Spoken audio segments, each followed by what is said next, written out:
Yeah, buddy. What's up, my people? What's up? Hey, everybody. Good morning. I have a great opportunity to bring you guys a really interesting show today. We have Corey Davis, Twin Empire. If you didn't see Terradome's here as well. He's coming back in. And we're going to talk about that conversation, the conversation that's probably been here since we've all been 49er fans. If you don't understand, it's the quarterback situation. So if you go back to like Frankie Albert, you go back to like John Brody, Y.A. Tittle. These are quarterback situations that we've had in the past, in the 50s. And then you keep moving on. We had John Brody in the 60s. We move up to the 70s, the 80s. We get Joe Montana. And from there, it just continued on. So everyone sometimes has an opinion of a quarterback, why we should have that, or, maybe it's just their guy. But again, I'm going to give it to Tarrerdome and I'm going to give it to Twin here. Me and Corey's going to jump out and we're going to hear their ideas, their thoughts, their feelings on this year's quarterback situation or the current 49er organization. What direction you see the team going. It's really your guys' show. So again, me and Corey's going to jump out. And thank you guys for coming. Thank you, everybody in the chat, for coming. We won't be hitting the chat because we're going to be listening to these guys, but we hope you brought some coffee because it's going to be a good one. So, again, me and Corey will be back in about an hour. You guys, thank you again, and like to hear what you guys got going on. For sure. All right. What's up, Twin Empire? First of all, I want to shout you out on your beard game, brother. I don't know what you putting on in that thing. Hey, man, like they said, berries and juice. What you got going? I ain't got it like that. The good book says, it's like that beard, that oil that ran from Aaron's beard, you know what I'm saying? So the skirts of his garment. I got that old school, you know what I'm saying? That joker that been out here in the olive tree, that oil that was hard pressed over time. And so that's the type of beard oil I got going on that helps the maturity and the thickness and the fullness of it grow to what you guys see today. So this is how I done came through, man, and got this wonderful beard that God so blessed me with. You know what I'm saying? Amen. Amen. I like it, brother. Yes, sir. Where you originally from? Oh, man. First and foremost, representative of the dirty South, baby, Mississippi, born and raised, you know what I'm saying? 601 all day, every day. 3 times on Sunday where I come from, I'm talking about Bible Belt of the United States of America. Sunday school, church service. Y'all come on back, get something to eat, getting some more. Amen. Take a quick nap, you know what I'm saying? Get back up, go back to church again at 6 o'clock, maybe leave out at 9:30. But if the man get on the organ properly, you might be there all night, you know what I'm saying? So how it works. Bring a blankie. What it do, everybody in the chat, man? What's up, Sadiq Charles? What up, 187? What up, Ty? I see you guys up there filling in early in the morning. What it is, baby, Miss Tony Cope, the half of the Cope faction, I should call it, boy. They are pressed together and they be making it happen. Shout out to you. Crazy Juice in the Hizzle. And did I say Bebop? Bebop was out here. It was Bebop Jones. There go my man. Bebop. See you, baby. I see everybody. What's up? What's up? I see y'all here. My boy, look. Hey, they up early in the morning, I see. Man, yeah, they having that coffee. They putting a little cream in that thing. Hey, so I got a brother, boy. Look, he wake up in the morning, he drink that Joker midnight black, like Wesley Snipes before taxes black. Boy, he come in that Joker, drink that coffee. Burnt black, baby. I say, okay. So eventually I kind of grew into the black coffee, you know what I mean? It kind of took away all the little sweetness out of it. But yeah. Woo! It'll wake you up in the morning. Yeah. Oh, yeah. It gives you a joke. That's how we did it. I was in the Army a number of years, man. And, we ain't have all the niceties like Starbucks. So you'd just make it happy. He was like a cowboy out there with some coffee and some hard tack. Call it MRE. Hey, look, nowadays they don't drink coffee. They drink sugar with a little. Look, they drink sugar with a little bit of beans in it. You know what I'm saying? Yeah, just sprinkle a little coffee in my sugar and in my latte. Look, they turn Salt Bay do like this right here with the salt. That's how they do with the coffee beans. Just a little grind. That's it. You know what I'm saying? Little grind for your mind. You know what I'm talking about? There it is. But yeah, I know you asked me though. I'm born and raised, man. I'm from Mississippi, man. A place called Natchez, man. So that's what your boy is from out there in the South. Okay. How far is that away from Crawford, Mississippi? And you probably know why I like Crawford, Mississippi a lot. Honestly, we don't know too much about Crawford now. I ain't heard too much of it. We got 87 little cities in there in Mississippi. I'm not too familiar with Crawford. Well, Crawford, Mississippi is where a young man was born October 15th, 1962. Oh, hold on. Never mind. I know what you're talking about now. Jerry I was about to say, Rice. I thought about it. Then I was like, hold on, wait a minute. I love Mississippi has given a lot to football, whether it is Air McNair, whether it is Walter Payton. And the great Jerry Rice. Y'all got y'all own wing in the Hall of Fame, the state of Mississippi. So shout out there. I'm a Virginia man myself, but I know where the pockets of talent lie around the United States. Before folks start coming through, picking and pulling some of the talent, that's where they used to sit there and grow from. You know what I mean? Whether it was Grambling, Alcorn, Southern, you know what I'm saying? Like, you got a lot of these HBCUs they produced a lot of these wonderful quarterbacks. I went to Jackson State University, so Walter Payton, Jimmy Smith was there. You know what I mean? Like some of these guys who were greats. We ain't talking about some people who just journeymen. We talking about some of the GOATs out there. Legends. So yeah, man, I love to tell people about even Jerry Rice, like you say, man, coming down south. People forget that, not knowing that he didn't go to a major school like a lot of these people like to talk about nowadays. You know what I'm saying? And thank God for Jerry doing what he did, being the pioneer and the trailblazer.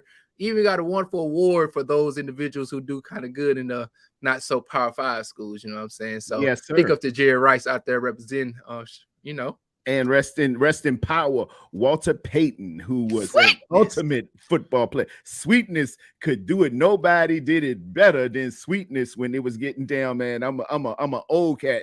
I remember when we go out and play football, dudes would always say, "Oh, I'm Sweetness. I'm Sweetness. Hey, look how I do this. Yeah, you see my step on? You see my step on? That's my Walter Payton right there.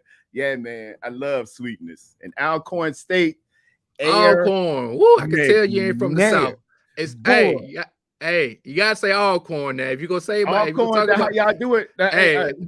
Respect. No, how you say always? It's Alcorn, always, baby. Man, Air McNair was putting up numbers, man. That and we were in school at the same time as at Virginia Union up in Richmond, and I was playing for the Panthers, and we would see, good Lord, was there an offense out there?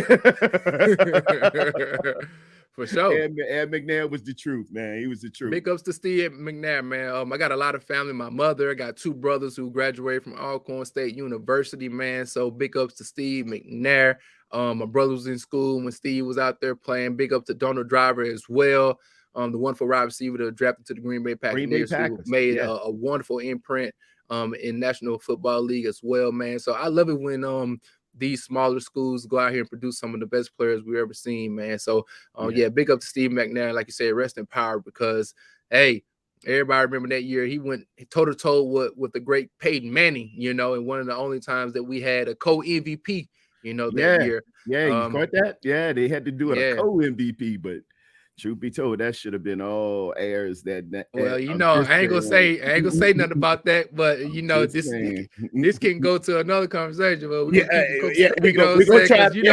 You already know how I feel about that. You know what I'm saying? It is what it is. We may touch on some things. All right. Well, they've been getting us together, man. And I'll let you have the floor in reference to.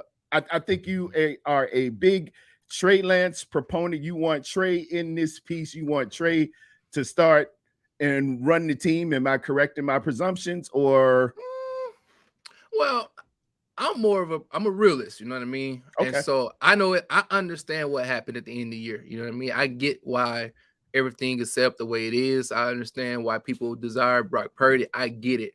My thing was always that, like, I'm coming from the perspective, let's not act as if this is a normal situation. Let's not act as if these roles and how these things came to be was normal for any other quarterback in this position, especially when not only are you being drafted at the position, but what was given up for this quarterback and how things have panned out. And for me, my thing was that ever since my guy got here, Most quarterbacks get their arms wrapped around them. And I'm not saying that you gotta go out there and you get coddled, but when I mean somebody come in and get drafted, you kind of can feel yourself being ingratiated into the community, into the media, into the fan base. Like you can feel like, okay, I'm wanted. You know what I mean? Everybody who has kids or everybody who grew up with parents, you always like to feel wanted, that you're valuable. And I think ever since the man was drafted, there's always been this kind of like question mark. I remember back in the day, grew up with this little storybook called like The Ugly Duckling. Like you always knew, like, why folks looking at me weird? Like, what did I do to you? You know what I mean? And there was always this this era of conversation of more so of what can't be compared to what could be. And that situation wasn't reigning true for everybody else. Everybody else has this perception of what could be. I see these things that I can extract from you and that we can cultivate and grow it to be something better.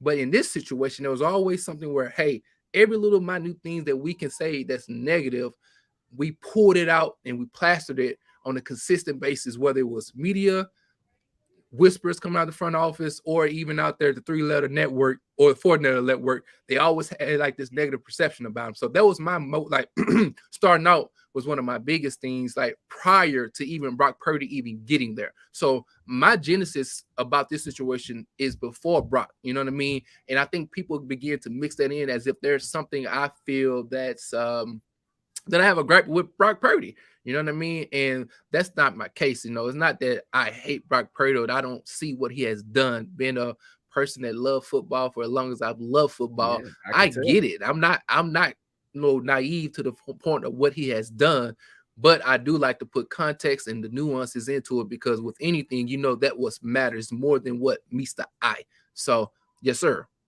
Yeah, you 100 on that. I gotta shout out my man Eric Crocker. I'm on his show a lot, man. He gives me his platform a great deal. And I said something one night, man, and they just they hit the pause button on me big. But it's a political term.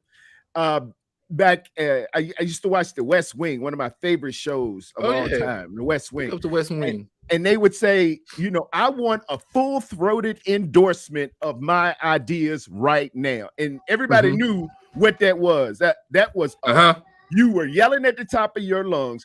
This is my guy. Don't touch him. Don't come near him. This is my idea. This is my principle. This is me unmistakably. And I said that about Brock Purdy. I said that about Trey Lance back in the day. You saw it in Buffalo when Josh Allen arrived.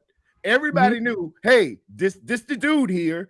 Look, we're gonna build him up. Everybody knew in Philly. Everybody knew in Houston when Deshaun showed up. When that first round quarterback comes in, you need to make it unmistakably clear. We're not messing around with nothing else. We're pouring into this young man. Y'all better either hump it or pump it, as we used to say. Get on up out of here. This is what it is. And I really feel like we didn't do that. So you're like, where's my bail at? You spot on with that. You spot on in terms of it was the rumor. I don't know if it's rumor, fact. I'm sure somebody in the chat can tell me that was the thing with Colin Cowherd's daughter. When we initially drafted him, Colin Cowherd was drinking some of that Henny or something. He was feeling real good. Oh my God, the 49ers have got somebody wonderful. He's a good guy. He's wonderful, a big arm and all that. And then I think their relationship turned a little bit. He comes from he even came from good stock. You know what I mean? Yeah. He comes from a good stock, a family guy, small town in Minnesota. Like we could see his growth and maturation as a young man and what he's done in the community. Like there were so many. Like I said, it was effortless when somebody was talking about him in a manner where you're like, okay, I can see you, a young boy. You want to make sure you begin to speak life into him and not death. And so I appreciate that. But as you said, there was a turn of the table real quick. You know what I mean? It turned real quick. I was hearing like Mike Silver and a couple of them just saying stuff like, oh, well, yeah, he can't really throw that good. and it would just take shape and form of itself because we knew we were going to move on from Jimmy. Jimmy G knew you go up, you trade up and give up 2 draft choices. Oh, bro, the writing's on the wall. You're now the bridge guy. You need to be handing these reins over. You're no longer driving Dad's Ferrari. The teenagers got it now, buddy. It's time. It's time. Yeah. So everybody should have came on board and knew what it was. And not only that, we got to this is our franchise. We are and this is why I always like to go back to, man. This is the San Francisco 49ers. We're not talking about the Cleveland Browns.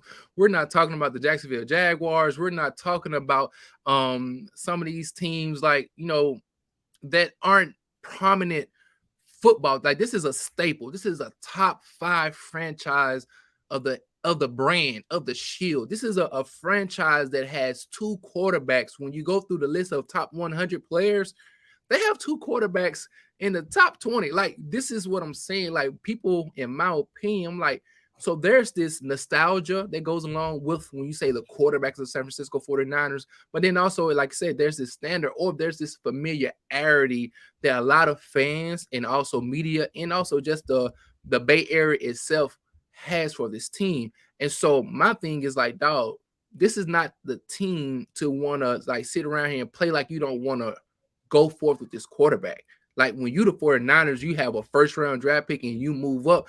It's kind of giving people a perception like, oh, we really about to do something. We're really about to go forth and try to put an anchor on this next maybe 10 to 15 years as far as this guy's going to be our quarterback.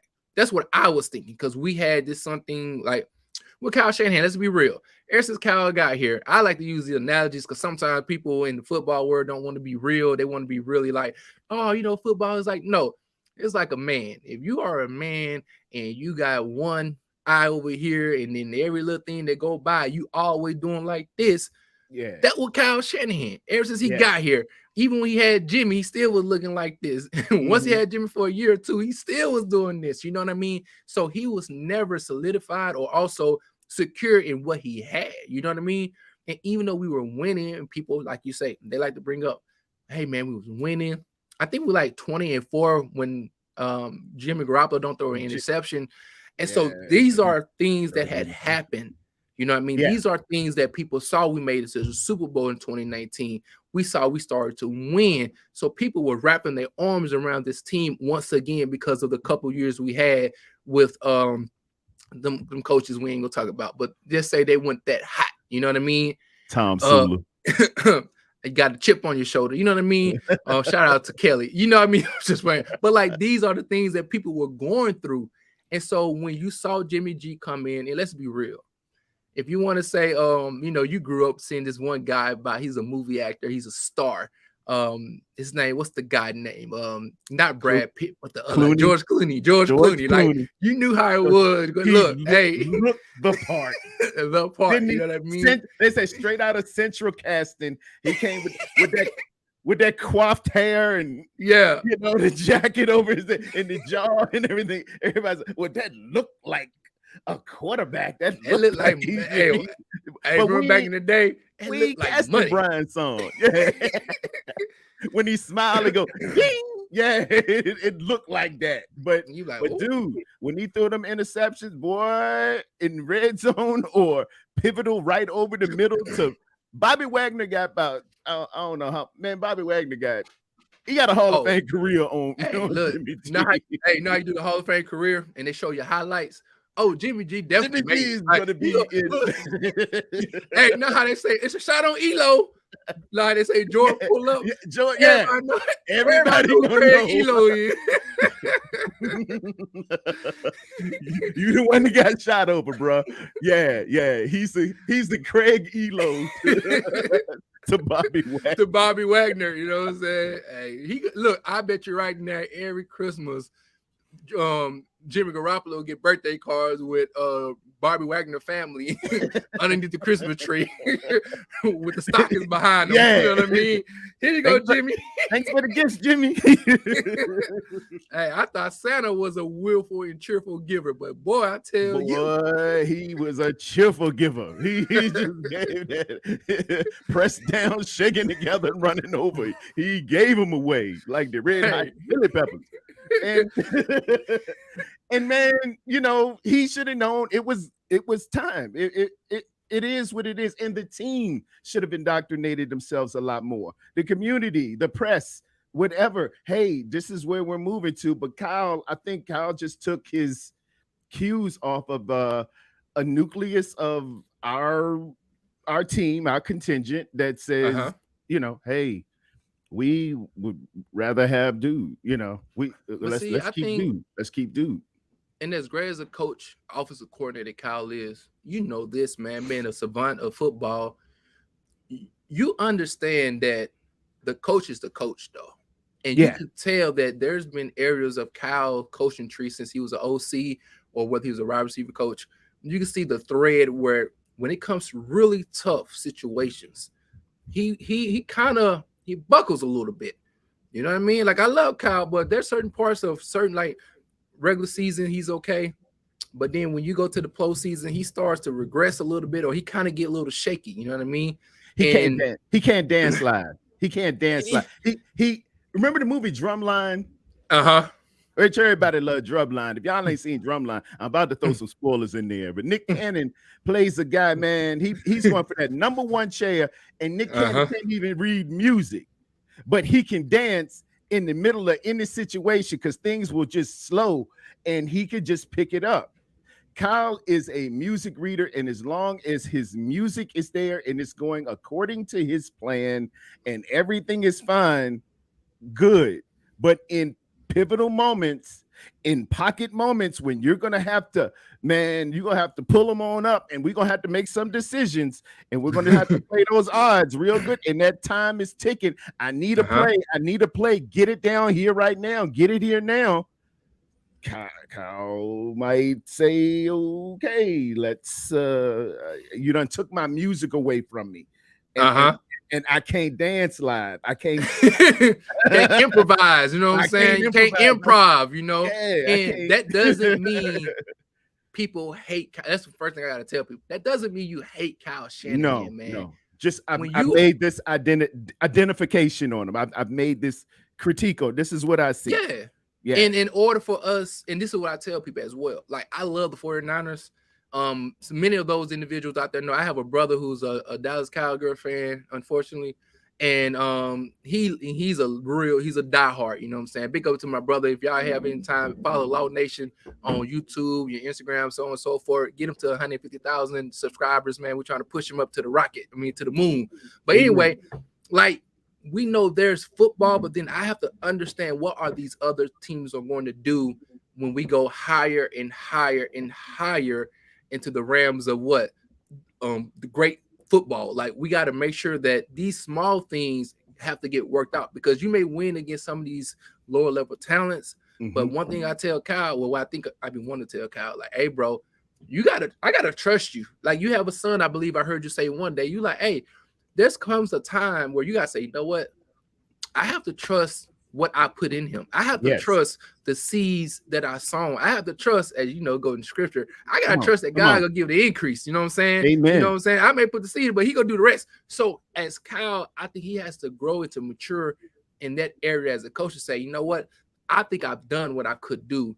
Now it's time for me to give this to this young fella and let him do the rest. And that's okay. You know what I mean? That's not a knock on you. That is what the greats do.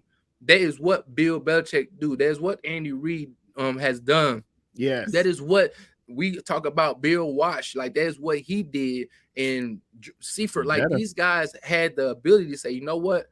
I'm going to let you cook. You know what I mean? I know I got you here. Drew Brees, another guy. Like, I see what you've done. I know Sean Payton was calling up and dialing up plays, but then Sean Payton said, hey, Drew, be Drew. You know what I mean? Take us get us over the mountain. Get us over the mountaintop. That's all you can ask, because you cannot play the game vicariously through, you know, your guy. And a lot of times Kyle's just wanted a robot, a guy that just Do it exactly like I said. Don't mess it up. I know where everybody's up. I can play quarterback. It gets to a level of what you call hubris. Hubris is thinking you know so much that I just simply got it. I got it. But that's not how it works. That's not how the rhythm of life works. That's not how the cycle of life works. That's not how the pattern of life needs to work. Sometimes it gets to, I have taken this person, I have taken you as far as I can take you as a guru. Now you've got to dance. Now you've got to shine. I can put the structure together. I can write it all down for you. I can put it in a book. And you can spend time with me all you want. But man, when it's 2 minutes left in that fourth quarter game and we down by 3, I need you to dance. I need you to get these first downs. I need you to move it. I need you to do this. I can't do it for you. I simply can't. And Kyle, that. And again, that's not a knock on Kyle, but this is like when you go against the top of the top, when you see the Patrick Mahomes, like the dude got a natural ability that if you hear his tape, if you hear what Andy Reid was saying prior in the off season, or even him and Travis Kelce talk, hey man, I go out script sometimes. He said, look, I do some stuff. Andy Reid be looking at me. He said, I look back at Andy and say, hey, I gave it a go. I tried it. And Andy be like, I guess, because he know that there's a certain extent that he outcoaches the playbook. You see what I'm saying? Yeah. He goes above and beyond what the playbook can do. And so will there be mistakes sometimes? Yes. But that this is when the defensive coordinators are standing up all night long. Your Mike linebacker stand up all night long. You got the nose stand up. They're talking. They're trying to devise this scheme against the 49ers. So they put in all the manpower. So they're trying to say, we just do this perfect. We go stop them. And then that's when you got to have somebody on the other side say, you know what? Even if they do this perfect. You came off 100% correct. But the factor you didn't put in there was a little shake, a little rattle, a little roll. And Twin, this is why I'm looking at Brock Purdy the way I do. This kid, those defenses were dialing it up against this young man. And I go back and look at the film, and I look at others who look at the film again and again. This young man was dancing in the middle of, he won't suppose the Miami Dolphins that day when he got in, they ran something called zero chain or zero thunder blitz. That means we're leaving the back open. We're going man to man with these 3 back here, and we're putting everybody on the line. Yeah, we're gonna overload your slide protection. Somebody gonna be free, and they're gonna take your boy head off. And we just knocked your boy out the game last time. They were poised to do that again. The defensive coordinator of Miami was a guy named Boyer, who had been with New England. New England branded this because they throw the kitchen sink at rookie quarterbacks. It was a time, and you might remember, New England didn't lose to a rookie quarterback for, I think it was 10 years. Yeah, I think it was a house of horrors when you went to New England and Bill Belichick would dial it up on a rookie quarterback because he would just throw exotic things at you. And man, when we go back and look at that film again, man, Brock Purdy looked at it, identified his hot, checked out of it, gave some wiggle to number 8, that safety coming off unguarded, and was throwing strikes. I said, oh my Lord. Oh, hold on. We now look, now Tarrerdome. Hey, now Tarrerdome, if he would have kept that same energy on that play he got hurt in, we'll probably have another talk about, because at the same point we say what you just said, his natural ability where he saw the zero bits come in. Now we seen, if you look at any tape of the Philadelphia Eagles, they have not been playing on any motion throughout the whole goddamn playoff. Anytime you motion a wide receiver or running back, guess what they did? They stayed home because they say, look, all of this is fake window dressing. So we orbiting around and we moving people. They told them boys, listen here, god dog it, we playing football today. Hey, all that other pretty stuff. Listen here, hat on the hat, man, oh man. Don't move no muscle. You stay where you need to be. I remember Brian Baldinger was talking about this in the film. He said, look at this. These boys ain't trying to. Debo ran. He said, ain't nobody move a muscle. Yeah, if you gonna get it, look at Debo. Look at it. They told the edges, do what you've been doing the whole year. Play scot-free. And guess what? That same thing, like what you just said that you saw, I'm looking when he stepped back on that play. And I saw Brandon Ayuk had that man, he was cooked. He was cooked, and he was loading up, and he was going to him. That was 6 on the board. It was 6. But he should have been loading though, because if you saw that man when he was on the outside of Brandon was running to the seams, he had already lost his leverage because he was leaning. Brock and BA know the play. The one thing they always tell you in football is this: I know the play, you don't. Yeah, I know the route, you don't. Offense has an advantage. We know where you're going, and you don't.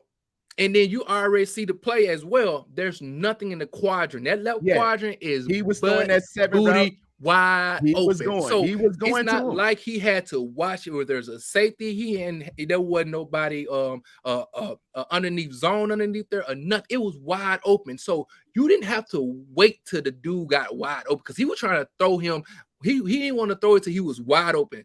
But you saw he had him already. The ball should have been released, and then you throw to a point. Because as people like to say, one of the guys say he is a great anticipatory thrower of the ball, right? Yeah. So that would have been the perfect opportunity, knowing that you are dealing with a team with some monsters. You got like a young, and so in my opinion, I'm looking like, bro. And I'll push back right here because he had it all set, but the guy who was supposed to lay that block on Hassan Riddick, I don't know what happened to him. He just got whooped, but he's out of here now. But you can look at that play. Talk about you can if Cup can pull it up. He had the ball. He could have threw the ball before the Reddick even got loose, though. That's what I'm saying. Like he had an opportunity to throw the ball prior, not only to that, and he could have stepped up in the pocket if he really wanted to. But all I'm saying is he had some stuff in front of him, but. If we're gonna isolate it all on a single play where there was a split second with 7 minutes left in the quarter, and number 7 hit him on a 7 route on the 29th, 9 - 2 was 7. For all of those things to happen, it's the equivalent of dropping a dart on a deck of Swiss cheese and just happen to hit all the way through every hole and portal. I don't have the answers. The football guys that day said that we're not going to let the NFL and indict the NFL, the scouting, and everybody else. Let this rookie go to the Super Bowl. It was empty, though, my G. It was empty. Do it because it would be an indictment on everybody who's ever scouted this game that the Mr. Irrelevant last pick is going in here and going in here strong. Hey, he could do that ball, though. And it shouldn't have even been there because Philly, the series before, has a 4th down where there's a catch that isn't really a catch. They don't run back there. But whose fault is that though? Because again, watch this. Check. Hold on, wait. We watched it. We love football, right? Yeah. What school did that young boy play for? That wide receiver. Let's talk about it. What school did that young boy play for? That wide receiver, the Heisman winner. University of Alabama. All right, my boy's a Southern boy like your boy Twin. One thing you know about that boy, Devontae Smith, if you watch his game through Alabama and when he came to the Eagles, he has one of the most cool, calm, and collected dispositions you will ever see. That boy walk around like don't nothing bother him. Similar to how Marvin Harrison used to walk around. He just go about doing his business. He's not extra. He's not blovian. He just be doing his thing. Now it's 4th down, my guy. That boy, you saw the ball throw. Mm-hmm. Body language expert alone. That boy popped up off the ground and say, hurry up. Now, look, if you've been watching film all day, every day, twice on Sundays for 48 hours straight, know that ain't his character. Yeah. That's not his personality. Just if you're just looking at the game alone, you're like, wait a minute, Devontae Smith, he's demonstrative. And I saw Hufanga. Hufanga went, no, that ain't that. No. So somebody got to throw that challenge flag. Please. Hey, Listen here. So if my coach over here trying to dial up plays about what he about to do because he automatically think we finna get this turnover on downs, to me, I'm like, bro, you're not watching one of the most. I mean, this is the first quarter of the NFC Championship game. We know that the Philadelphia Eagles is a team that start off fast. They were known for having one of the top teams of scoring points in the first quarter, and you know that they're playing at FedEx. I mean, come on now, they're playing at that crazy stadium. At the link. Yeah, you need at the Central Link. Like, bro, you need to be dialed in and focused, especially if your defense was sitting there doing what they've been doing. Holding it down. You see what I'm saying? As an offensive coordinator, when I saw Kurt Warner, when I saw Fred Warner go down that first series, I was like, "Oh, we in a physical one out here." So we can't be sitting here thinking, "Oh, wait, the third quarter, the fourth." No, bro, anything can happen, as we saw shortly after. Go back to what I said initially about drumline. Some of us can't dance in them. Can you boogie when you need to boogie? You know what I'm saying? Got a boogie when it's time to boogie now. Hey, everybody saw that. I noticed. Hey, Tarrerdome, you know how we watch? I love basketball too. You know when they do the Michael Jordan, Magic Johnson doing the 1990s playoff where he go in if I do this and he switch over. So you know the improv. I'm a Laker, but yes. So you know what I mean. You know what I mean. He then he switched it around and go to the left. Like, you gotta in those type of moments, you gotta do something that's outside of yourself, my guy. You know what I'm saying? He broke my heart that day, boy. Kyle Shanahan broke my heart that first quarter because I said Stevie Wonder could have gave Ray Charles his eyes and he could have saw it. He would have seen that guy, dog it. Stevie could have gave Ray Charles his eyes. And he could have saw that.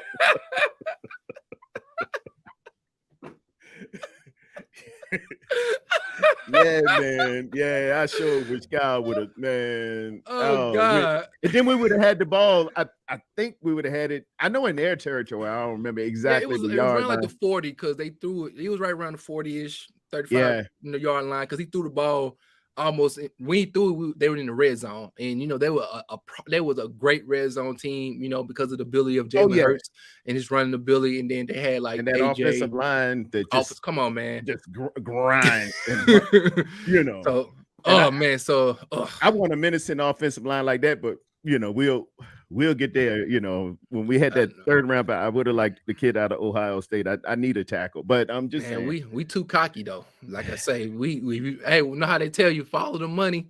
You see where all our money is. You see where all the coin is. Oh, he went to All the President's Men, a great movie. Follow the money. Follow the money. And where's all our money at when it comes to the line? It's in the defensive line, and it's David Ruffin and the Temptations. And look, we 49ers fan was out here at the end of the movie talking like this. Nights like this, I wish rain would fall. That was us. We all over here like, oh God. Came in that old suit. I still got it. Let me join up. You can't beat me. we done joined the Temptations and the Five Heartbeat all in. I had to mix them together, but I mean, because one, it's kind of it's like a spoof almost. Well, yeah, man, spoof, but like that one hurt. That one hurt. We still ain't over that. We ain't gonna get. I don't think we gonna exercise. Even if we win, and we will win regular season next year. We still ain't. We ain't did nothing until we get that NFC Championship and beat them again and send them home packing. And you know why? The only thing that's gonna exercise that demon. You know why though, Tara? Because fans of football had PTSD.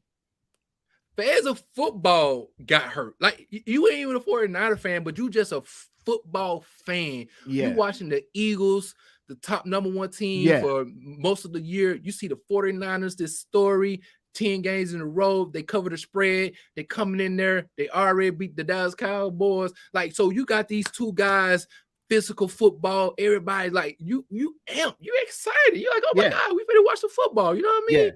Then next thing you know, early though. You know how they say early morning when I seek thee. Early one Sunday morning. Hey, early in the game, it was like, man. I really? I We waited know. all year. It was like the build up to a great heavyweight fight. And you seeing these Titans get ready to go in, and then it's a DQ in the first round because somebody's arm got hurt.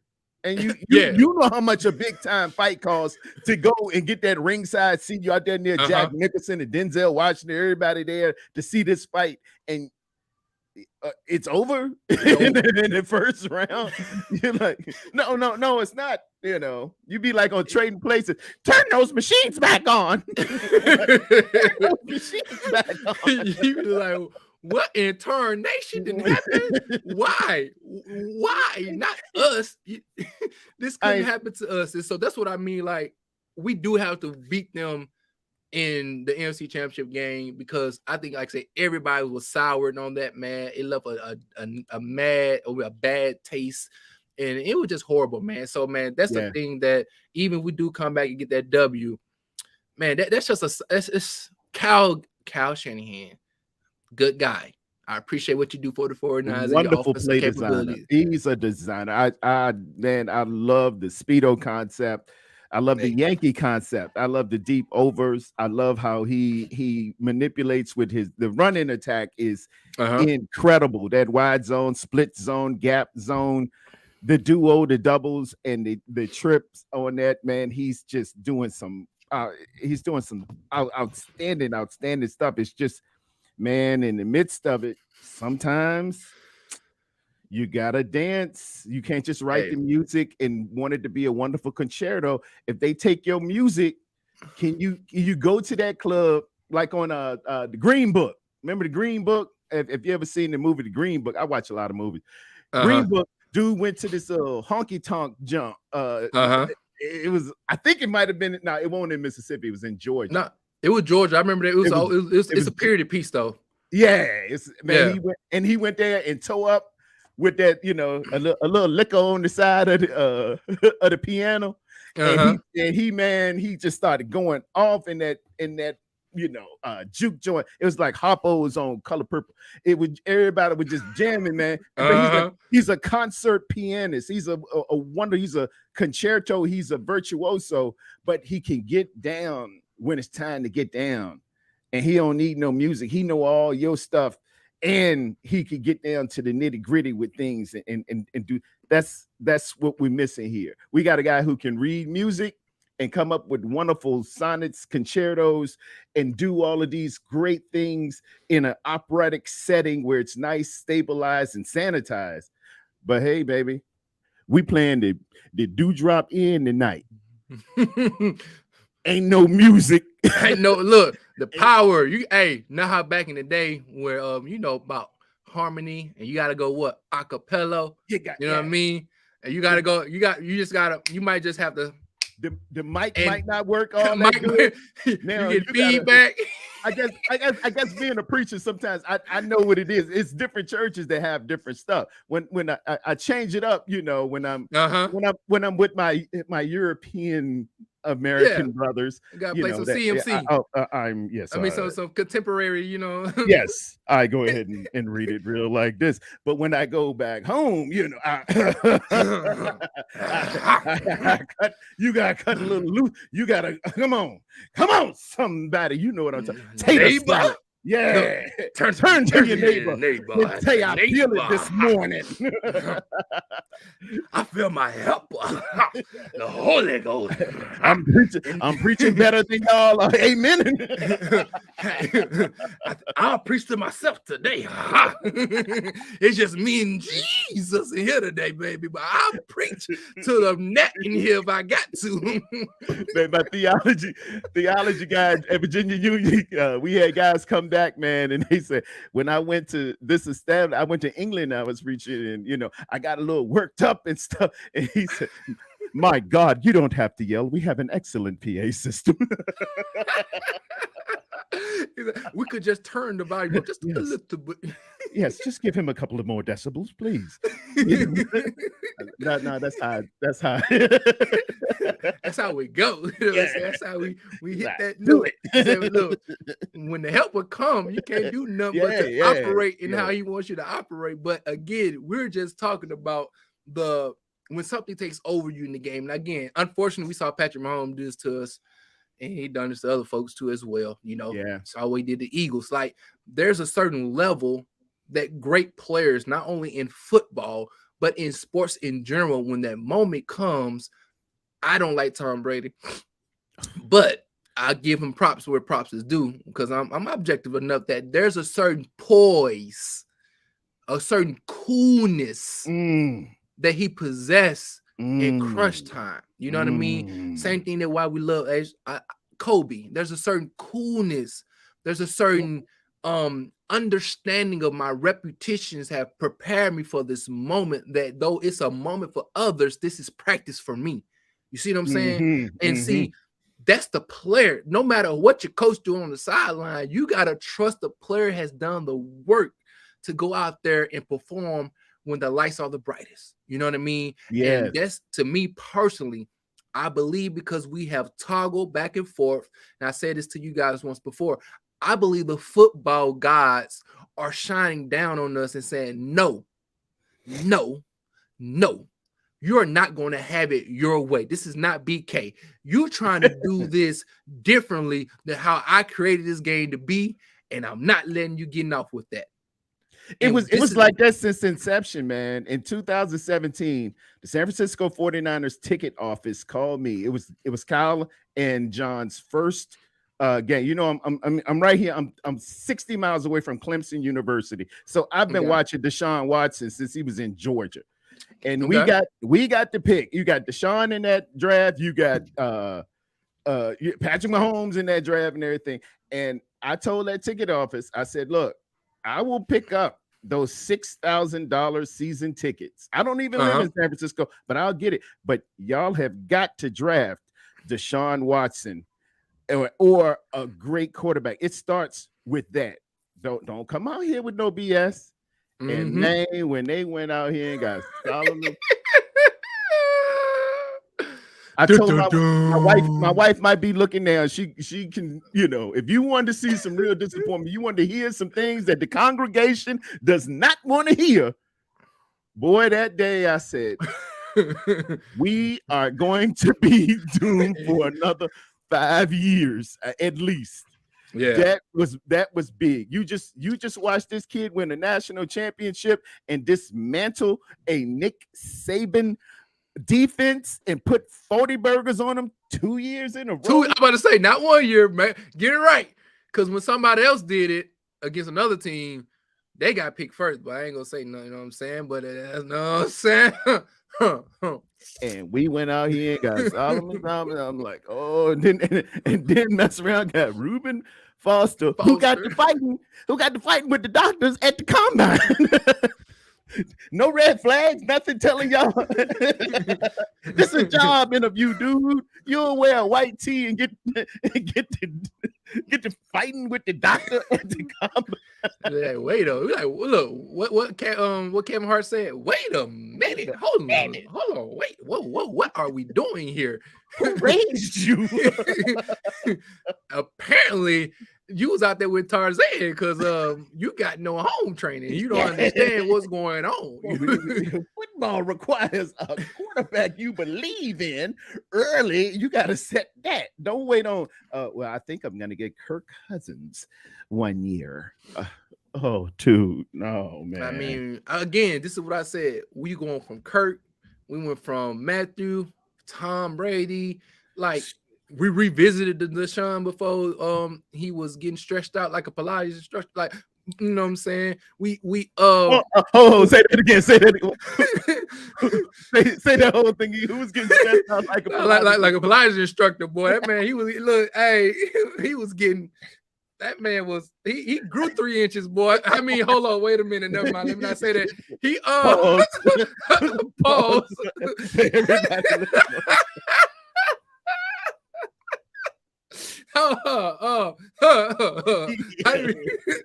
Pause. But either we pausing or we're now sponsored by Blue Chew. Hey, is your vertical game off? Come see Alice today. Come see Alice. That's what we used to tell Jimmy Garoppolo went through across the middle. Like, bro, you need to go see Alice because you can't get it up, my guy. Come on, Wagner Wagner is right here. You gotta get it up, my guy. Come on, man. Dang, Jimmy would just stare him down, man. Oh. But back to what you said though with Deshaun Watson, though, like, bro, we had an opportunity early on, and then we had several more opportunities as well. Mm-hmm. And again, it's just like he wanted to be the puppeteer, you know what I'm saying? And he needed a little, and he would look for his Pinocchio, you know what I mean? And he just wanted to do everything on his own. And it's like, Kyle, man, we love you. We see what you can do. Mm-hmm. But I think a thing we should have took into account, Matt Ryan, number 1 draft pick, I think 8 years earlier. Oh, I think it was 2009. So this is 2016. So he's been in the league 7 to 8 years already. Yeah. You know what I mean? Yeah. Even he had to tell, hey, bro, listen here, man. Hey, I know you're smart. I know you are innovative. I see all these wonderful traits that you do have. But hey, my guy, listen here.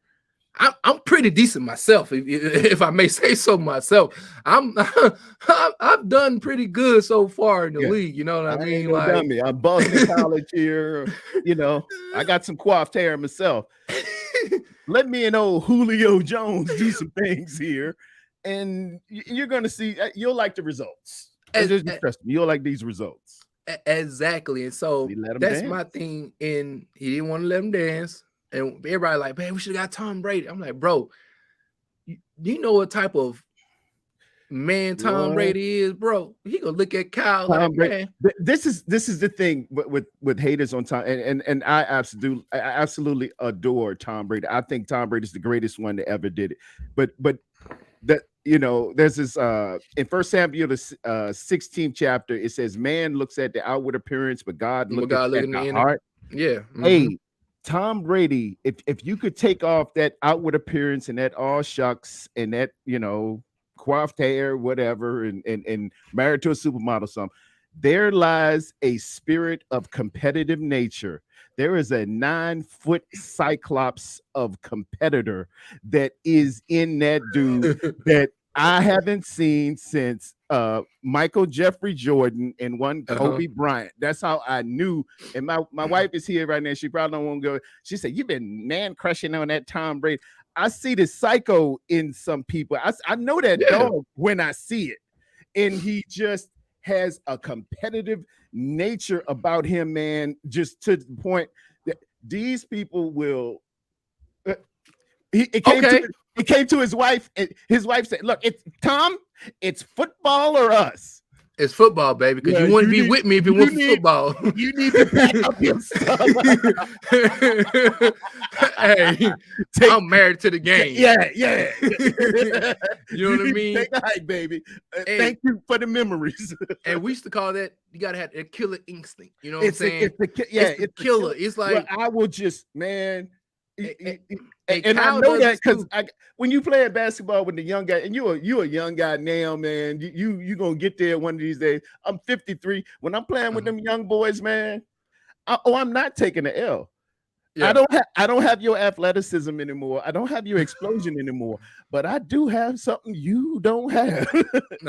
I'm coming, boy. You getting all this? Give me that, boy. Give me that. I know what I'm looking at when I see that dog. Yeah. And that's what he got in that dog. I know the dog. I know that, man. Some people would knock their mama over for the victory.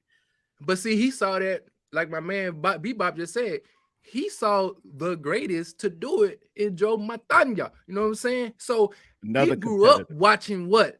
Greatness. He grew up watching the gold standard. He saw at a young age this individual come in and do something to the league that they ain't never been done before. You see what I'm saying? Yeah. And so that was embedded in him at a very, very young age, and it only grew with him as he grew older.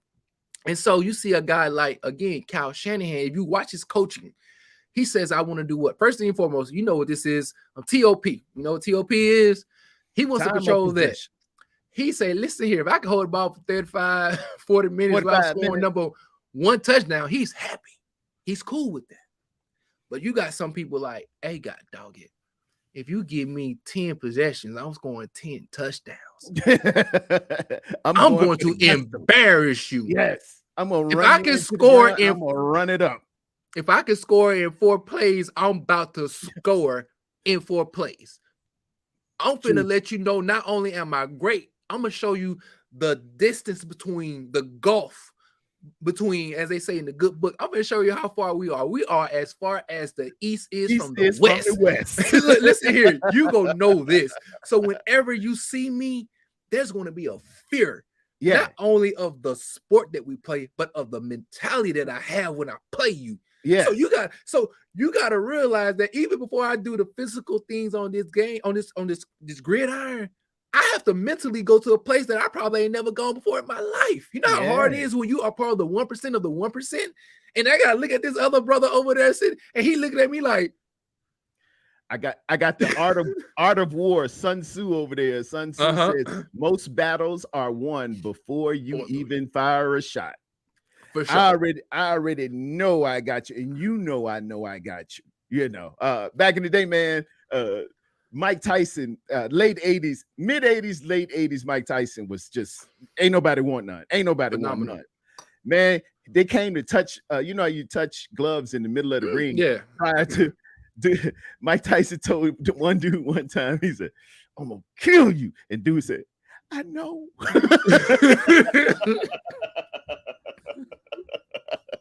It was already there. It was done. Hey, that's the psychological advantage people like. Again, that's why I tell people this game is, I know we talk about the stats, we talk about the physical things, but again, one of the most important things is this. It's the mentality that these individuals have. Well, we talking about Larry Bird, or we talking about the great Michael Jordan. Yes. When somebody can go to a locker room prior to the game and tell you, hey, oh, he guarded me tonight. It's a quick 45. Yeah. And I'm gonna tell you how. Look, and then I'm gonna tell you every way. I'm gonna tell you before I do it how I'm going to do it. That's what Larry Bird told somebody one time. He said, I'm gonna go with my left shoulder, right? Right there, short corner spot. Just watch. Then I tell you, like, to have that's called supreme confidence in one's ability, no matter who it is that I'm coming against. And that's what I'm telling people. Like, and again, we go circle this thing back around to the Brock Purdy situation, and even Kyle Shanahan. They got to be ready for somebody in Andy Reid who is willing in a NFC championship game to go out there and play ring around the rosies in the red zone. Bro, y'all don't understand what type of confidence, what type you gotta have who has the unmitigated gall to go out there in the goddamn playoff game. Bro, you know what type of freedom, you know what type of trust, you know what type of understanding what it is that I have in these guys to do that play. It's a freedom and a trust that's got to be built, and Kyle Shanahan's got to give it to it. He's got to lend to it, but on his end, he's got to know that, all right, I can trust it. He's a what would you say, a relenting truster of his system. The guy that's gonna get the trust is a guy who has shown him something, who has done something with his system and took it from this level to that level. And this is what I see in Brock. We were averaging 24.5 with Jimmy G, same players, same level of competition, same time, same bat play, same plays. And then you go up to 33.5. But then our defense, let's get it. Let's keep. Oh my God, yes. I got the EPA over the last half of the season. The defense, if you look at the difference in what the expected plays for the opposing team with the defense from like the first 7 weeks to the 7 week and beyond mark. Yeah, the defense played at such a high level that where, as a football guy, I get how people, like I said, y'all, Brock doing his thizzle, I understand. But as I was telling the guy yesterday, I was watching the Dallas Cowboy game. We got a turnover in the red zone the first quarter. Yep. Shout out to Diamador Lenore. Picked the ball off, threw the ball, had it at the 23-yard line. End up kicking the field goal. But what I was trying to tell somebody is like, we put up stats, but we don't sit here and intend to bring context. Like, our defense was playing at a magnificent level. We are 49ers fan. We was getting like, hey, we haven't seen this type of production ever. We went I think 10 to 12 plus games were not even allowing a 60 plus yard rusher. 60 plus, like we didn't even allow nobody to run over 60 yards on us. It had never done the history. They surpassed the Ravens. And I'll say this, Twin.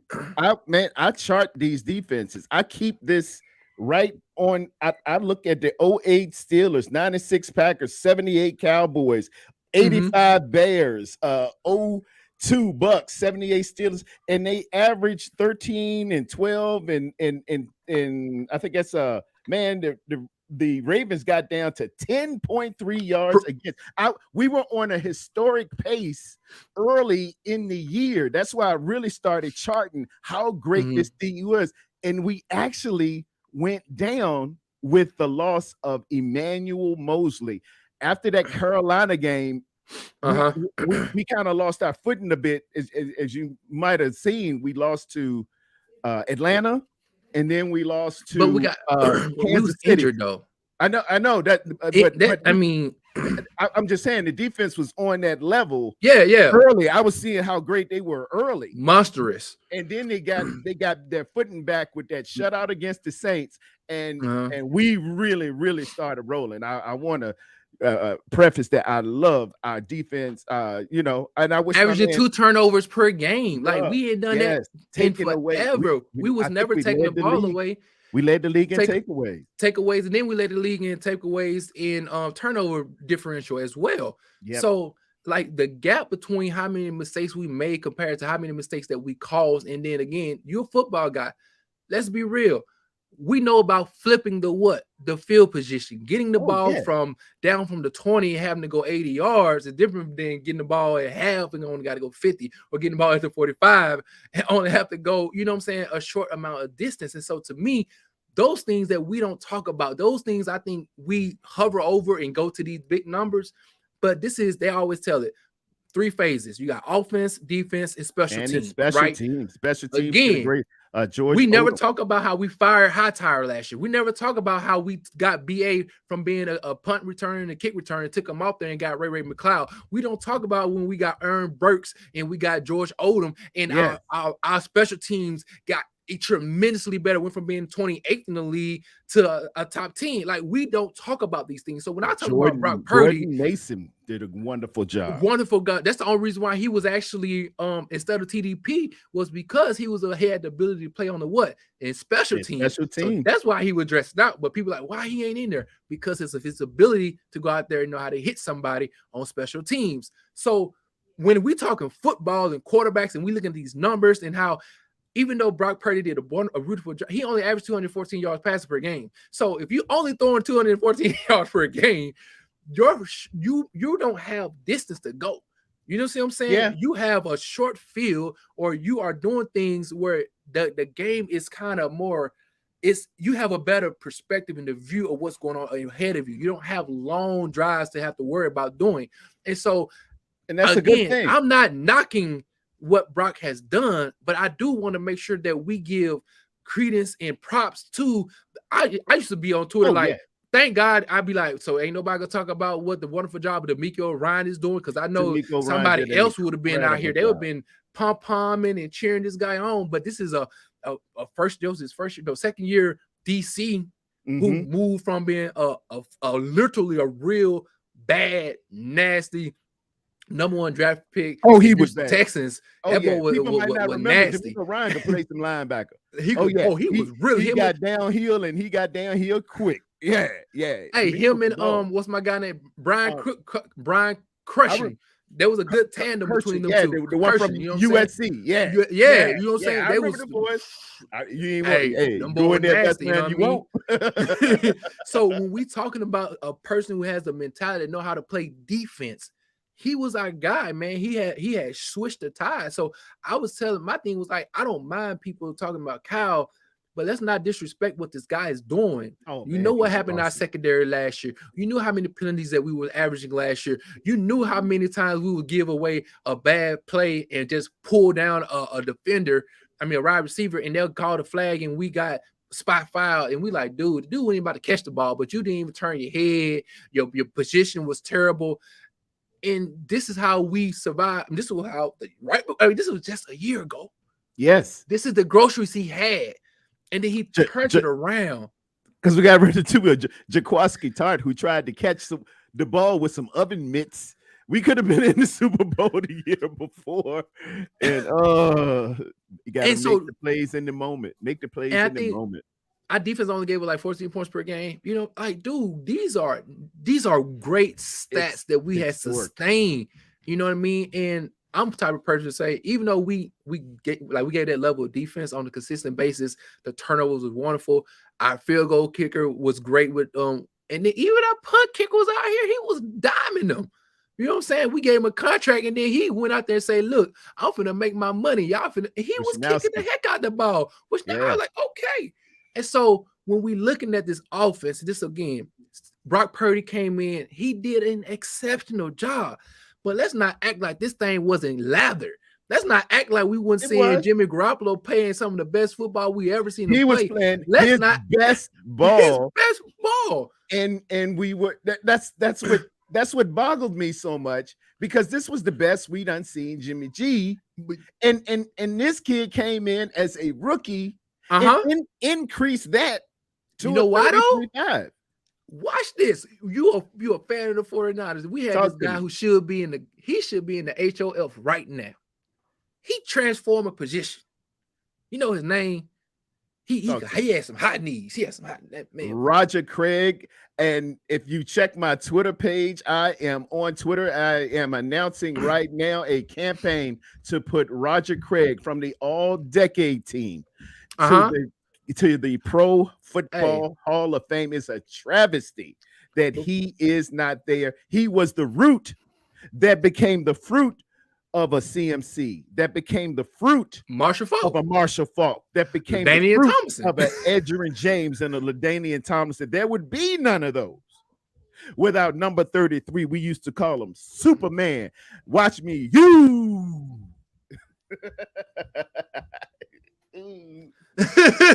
So now you finna pick up what I'm putting down here. Since Kyle Shanahan's tenure as a 49er coach, tell me what running back we had come out the backfield that even did a small resemblance of anything that Christian McCaffrey has done. I'll wait. I'm gonna wait. I'm gonna wait. We had to use Deebo Samuels. That's all we could do. We had no other way to do it. And Deebo was like, when he got into contract negotiation, they were like, well, you know, you're a wide back. D was like, hold on, I'm a receiver, man. But he said, no, you did most of your good stuff in the backfield. That's the only semblance. And they are very, they're very much interlinked between one another. If you think about it in this term, they're both positionless with their position. And it's what makes them great, because they play the opposite positions better. I say that Deebo Samuel, a Pro Bowl or a All-Pro wide receiver, who is the best running back at the position of wide receiver. CMC, an All-Pro, former All-Pro running back, who as a running back is the best wide receiver route runner that you can ask for. It's like having the best of both worlds. And when CMC, the first week CMC came, I think we played the Rams. That was the second week that he actually played, but nobody was more thankful of CMC being there than Deebo Samuels. There's a conversation that's documented when he goes to Cal and says, man, thank you. Okay. Thank you for bringing him there. So now, since 2017, we never had a running back to catch the ball in the backfield. Never. I think the highest attempt somebody got maybe catching on the backfield maybe was like 20-some attempts. That's it. No. I think Christian McCaffrey passed that in 2 weeks. Oh yeah. And so CMC my was the thing, deal. I was crying out to the hilltops. Kyle won't get a pass catching running back. Kyle won't get a pass catching running back. Why won't Kyle get a pass catching running back? We need to get a pass catching running back. Our offense, especially our vertical game, is lacking. We don't run no 7 routes, no 9 routes, or no 8 routes. So therefore, we kind of, if you look at the chart, everything is in the middle or on the outside or at the LOS, right? Mm-hmm. And so I'm sitting there telling people like, dude, we need a running back to catch the ball, to be a release valve, because we've seen that we don't have the quarterback to be able to take the pressure off by throwing over the top. And we become a little like, I mean, the motion, it works from time to time, but when we play against other teams that are better or have a really good defensive line and the timing is off and they pressing us, we got issues. And so what I'm saying is, it took Jimmy no time to, once he started to understand that with CMC, hey, even the people who dislike Jimmy the most could sit there and say, okay, oh yeah, I had to give him his props. If this was the Jimmy who Ben was getting, yeah, I'm cool with this guy. Yeah. So yeah, then, and then Kyle would even say this, because he said this about several of his quarterbacks. It takes me time to get accustomed to calling plays. It was given, even with CMC, he had to get adjusted to what? The playbook. He had to learn. So even the first couple of weeks when he was doing okay, he had the game where he caught a pass, threw a pass, and ran the touchdown in. Oh, like, yeah. He was still getting ingratiated into the offense. You see what I'm saying? Yeah. And so then by the time Brock came there, that thing was moving. Kyle got accustomed to calling plays for him.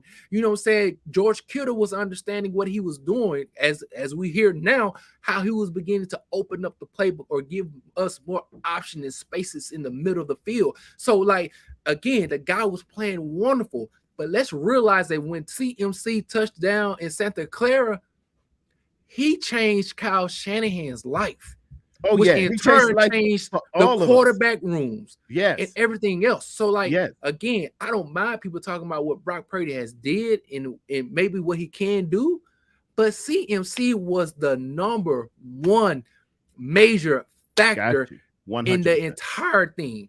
No doubt. That's what I'm saying. Like, dude, that is a Swiss Army knife. The Roger Craig. This is why I'm bringing it together. If you look at your boy Tom Brady back there, you know what I'm saying? Back there in the back. Oh, yes, sir. Hey, you tell me this. Watch this. My God. Tom never really had wide receivers for real, right? But I tell you this, I don't like him. No, even though the one time he had when he lost, but I tell you, I'm talking about the times he actually won. In every Super Bowl, every AFC Championship game, the leading receiver for Tom Brady team was who? Probably Gronk or Wes. No. Or Julian Edelman. Running backs. The running backs. Kyle, look, check out. Just look at the games. He threw the ball to the running back so often. They'll get 10 to 12. Not throughout the year, they don't get heavy doses of attempts or targets. But in the playoffs, he knew the most important thing was to what? Keep the chains moving and moving forward. That's his number one thing, was keep the change moving. And they're going to... Let me interject with one thing right quick while it's on my mind, because I don't want it to drift off.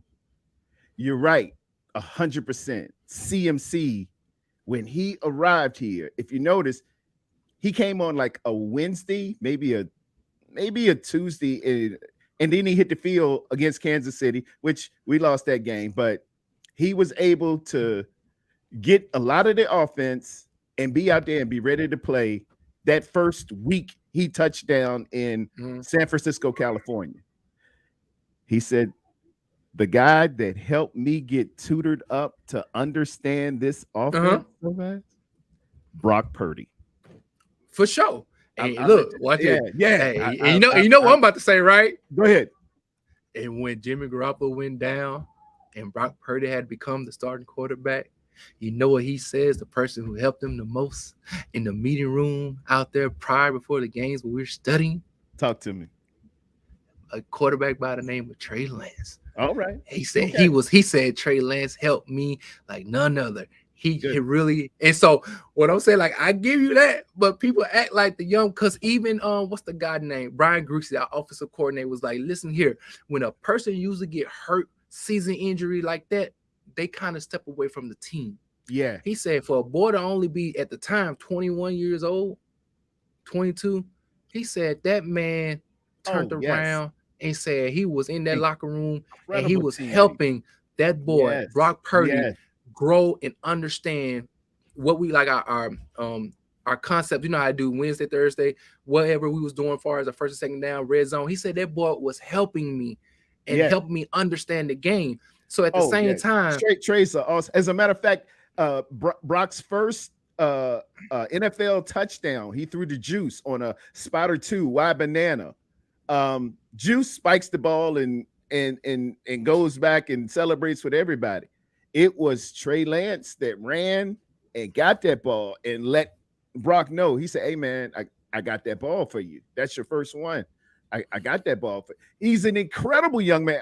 We're immensely blessed with these 2 young men. I don't know, for all the people we ain't got no quarterback. We ain't got no quarterback. We really got it better than so many other teams. But Tarrerdome, my thing is this though: when people talk about Trey, and this is why I tell you from the beginning, the unevenness of how people sit there and evaluate the other individual, they say, "Oh well, he hadn't played games. He ain't got the reps. He ain't ready. If we play him, we're going to lose." But when his teammate says he's doing this behind the scenes, which helping me become a better quarterback when I wasn't expecting to play this year, nobody talks about, "Oh well, I need 1,000-yard pass, 1,000 pass attempts to be able to have the ability to analyze the game and help somebody come forth with a game." Like, nobody say nothing about that then. Or they say, "Well, he was raw, wasn't ready when we got to play against the Texans in a must-win game." Nobody said, "Oh, well, the rawness was too raw to go out there and win a game to prepare us to have even the opportunity to even go and play." Jim Harbaugh would have let him take over that week. It should have been. It should have been. Where Roscoe at? This is where Roscoe at. That's it. And I said the same thing. Tarrerdome. People say, "What you mean?" That should have been when you infused Trey Lance. That was before Brock Purdy got there.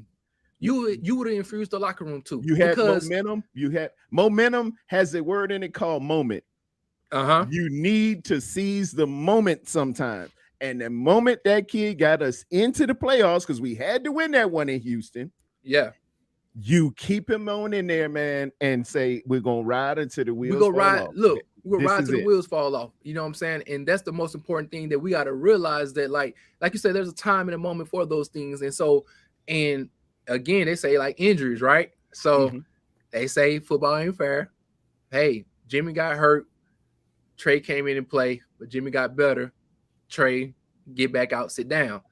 Now, my thing is like, okay, well, now y'all switching the tune up because y'all want to say winning. Hey, Jimmy G was winning NFC Championship game, Super Bowl appearance, and you still, you know what I'm saying, took him out and let the boy who you drafted come back and play. So what's good for the goose, good for the what?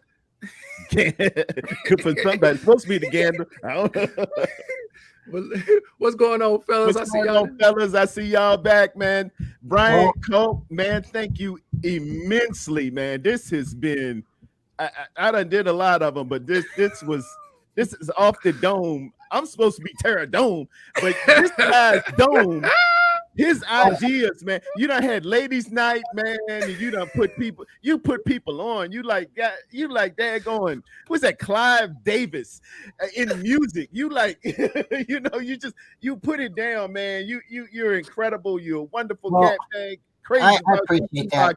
Davis. I really do, but I can't take the glory for this. I can't take credit for this. Shout out to Steve-O Supremo, balling it up. You know, if you guys have seen him in the comments, he's the one who came up with this great idea. Again, I've seen you guys all over Tarrerdome. You know, you're my good buddy. Twin, I consider you a great guy as well. We'll do more things in the future. Seen you on Ryan Hensley's show, and if I'm in his chats all the time. For sure. I just really wanted to get you guys together so we could hear a little bit about, your guys' opinion without anybody cutting in and interrupting.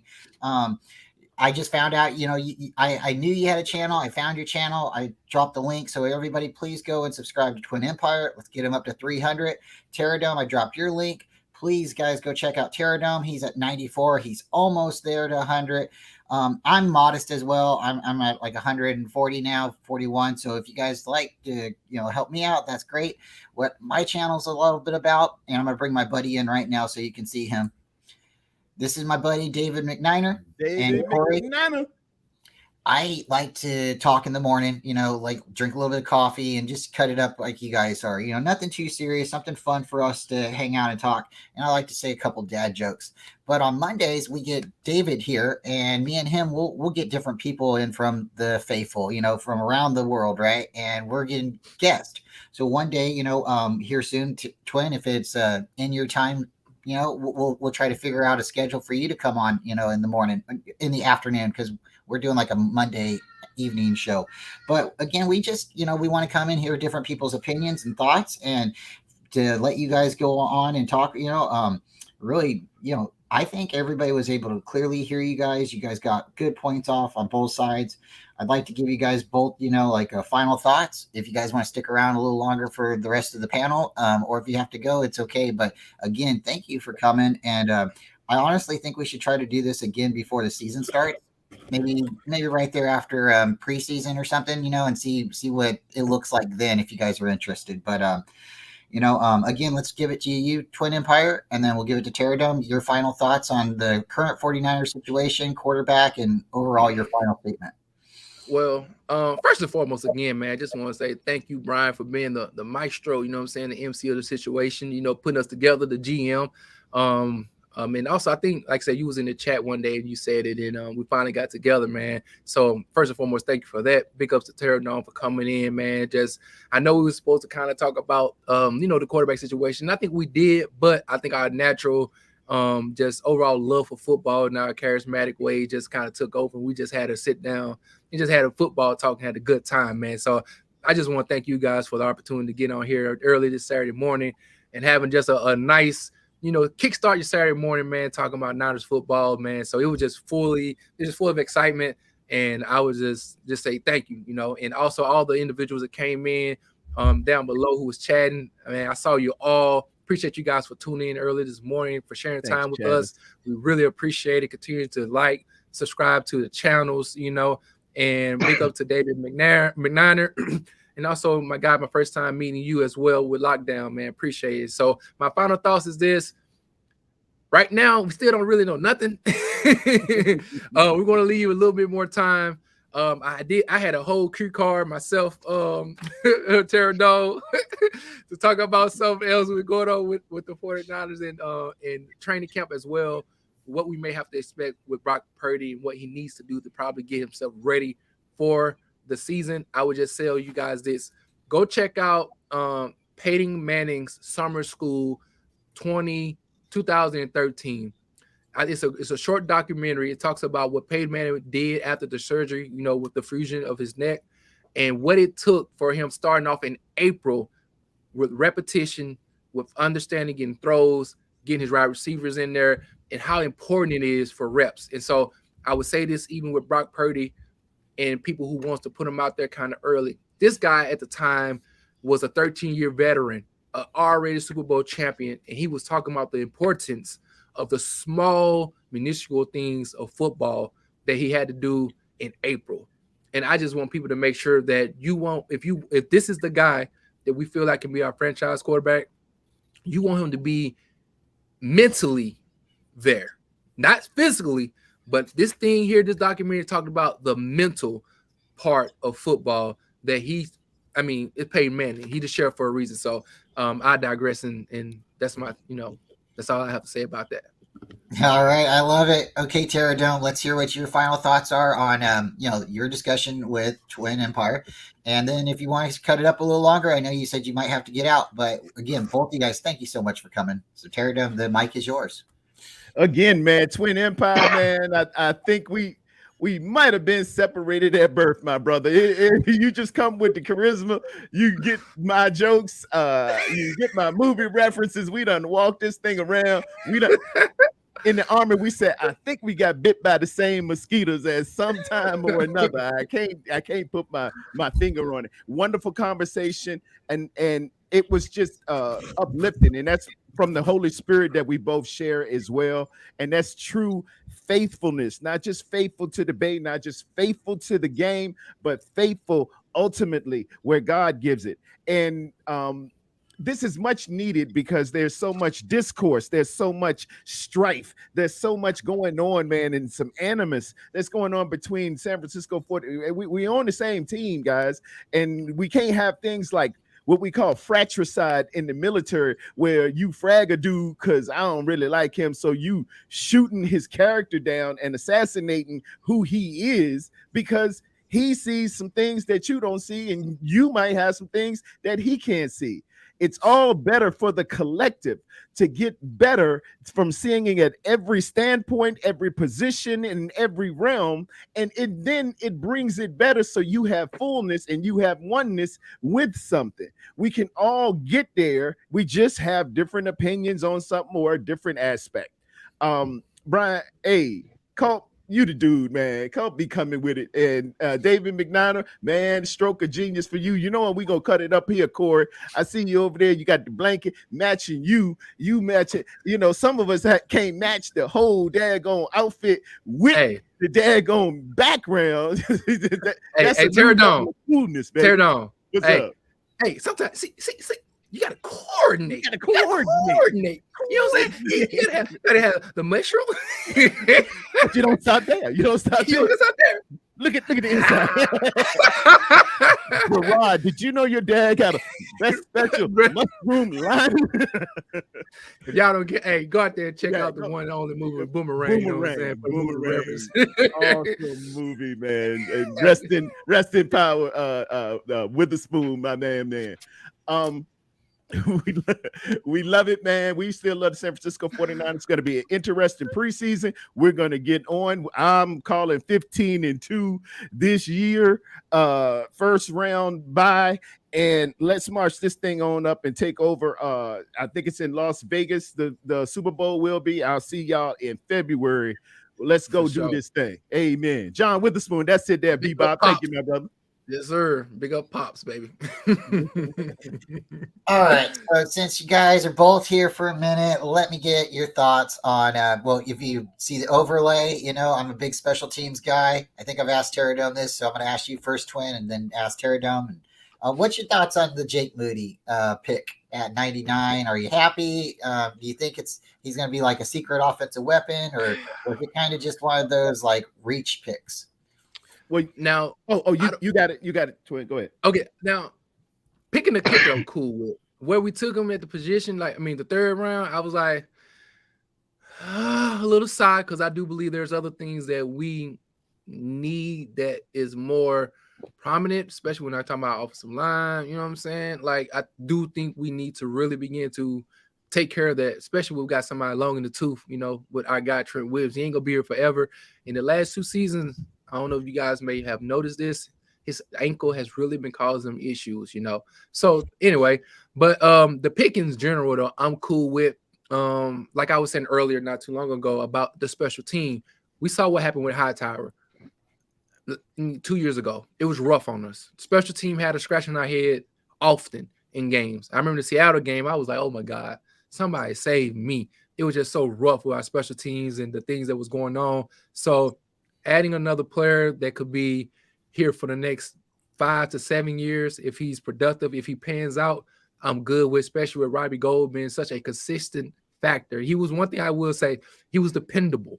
We knew what we were getting out of Robbie Gould. When he went up there to kick, we weren't like holding a heart. Like, we felt confident in what it is that he could do because he showed it over 20 years almost. And so I hope that the young man gets the opportunity to be what we think he will be.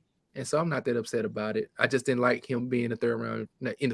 But I don't mind the kicker being selected as well, though. Yeah. Tarrerdome, let's hear your thoughts on the Jake Moody situation. Hey, man, I was with you draft night, too. I was on a couple of different panels as it was happening. And when they said, I think it was he the 99th pick? Oh my God. And we said Jake Moody. A kicker? For real? A kicker? I had to call coworkers. Coworkers called me and said, "Oh, Hugh, oh, I know you're so disappointed." Somebody pitying you. Oh my God, they were hurting for me. But you know, what we have to consider too is on teams. And shout out to Robbie Gold. I was up there in Green Bay when he kicked that one that we won in Green Bay that day. It was cold as I don't know what up there. He's been steady, man. He's low-key savage. Robbie Gold needs to be said. I don't know who don't like Robbie Gold, but I call him Robbie Good as Gold. We could always depend on him, and he would make a couple of game-saving tackles in the playoffs and in special teams, man. Robbie Gold will get out there. What we say in the football world, he'll stick his face in the fan and make a tackle. Jake Moody's got a lot to live up to, and he's got the potential to do it because the kicker is primarily your leading point getter on all teams. If you go to every team, that kicker, every time you score a touchdown, he getting points on the package, as they say on the wire, and he's kicking them field goals as well. And when you stick your face in the fan and make a game-saving tackle, now you go into legendary status. So, of all the rookies that we draft, his name will be mentioned the most, and I guarantee you he'll probably have the most points. So for me, it's a big joke. They say offense, defense, wins, Super Bowls, right? I always say it's special teams because you have to have an overall special team, so that's kind of my, thoughts on it. So you definitely have to have a kicker, and you ask Tom Brady, does he believe kickers matter? He's got a couple rings because of it, right? Mm-hmm. I don't know. I played kicker. So, yeah, if you notice the Jake Moody jersey, I was really excited about the whole situation. I'm really sad to see Robbie Gold leave. But then, I started, pounding the table for Moody. I don't know if they heard me, but then we did this big draft day, collaboration. And they got me filmed when they said Jake Moody came out. And I take off my Mel Kiper tie and I'm shaking it, and it got a little excited there for a moment. So out of all the draft picks, I got that one right. I got it right one time. So I think it's going to be really awesome. The guy, it's kind of neat because he got the blessing from Robbie Gold. Robbie Gold went and trained with him.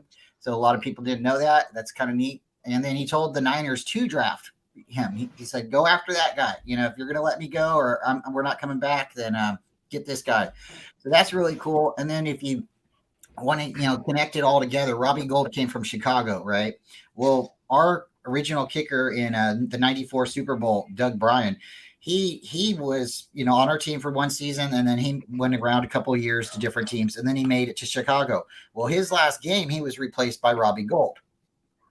So now Robbie Gold's like replaced by Jake Moody, and he's giving the blessing. So it wasn't during the season. It's kind of like before it. So it's kind of like, full circle there in a sense, if you think of it that way. But yeah, I really like it. I think, Sebastian Janikowski, that was a pretty big pick for the Raiders to take. And for us to take a kicker in the third, maybe fourth round, same thing with the punter.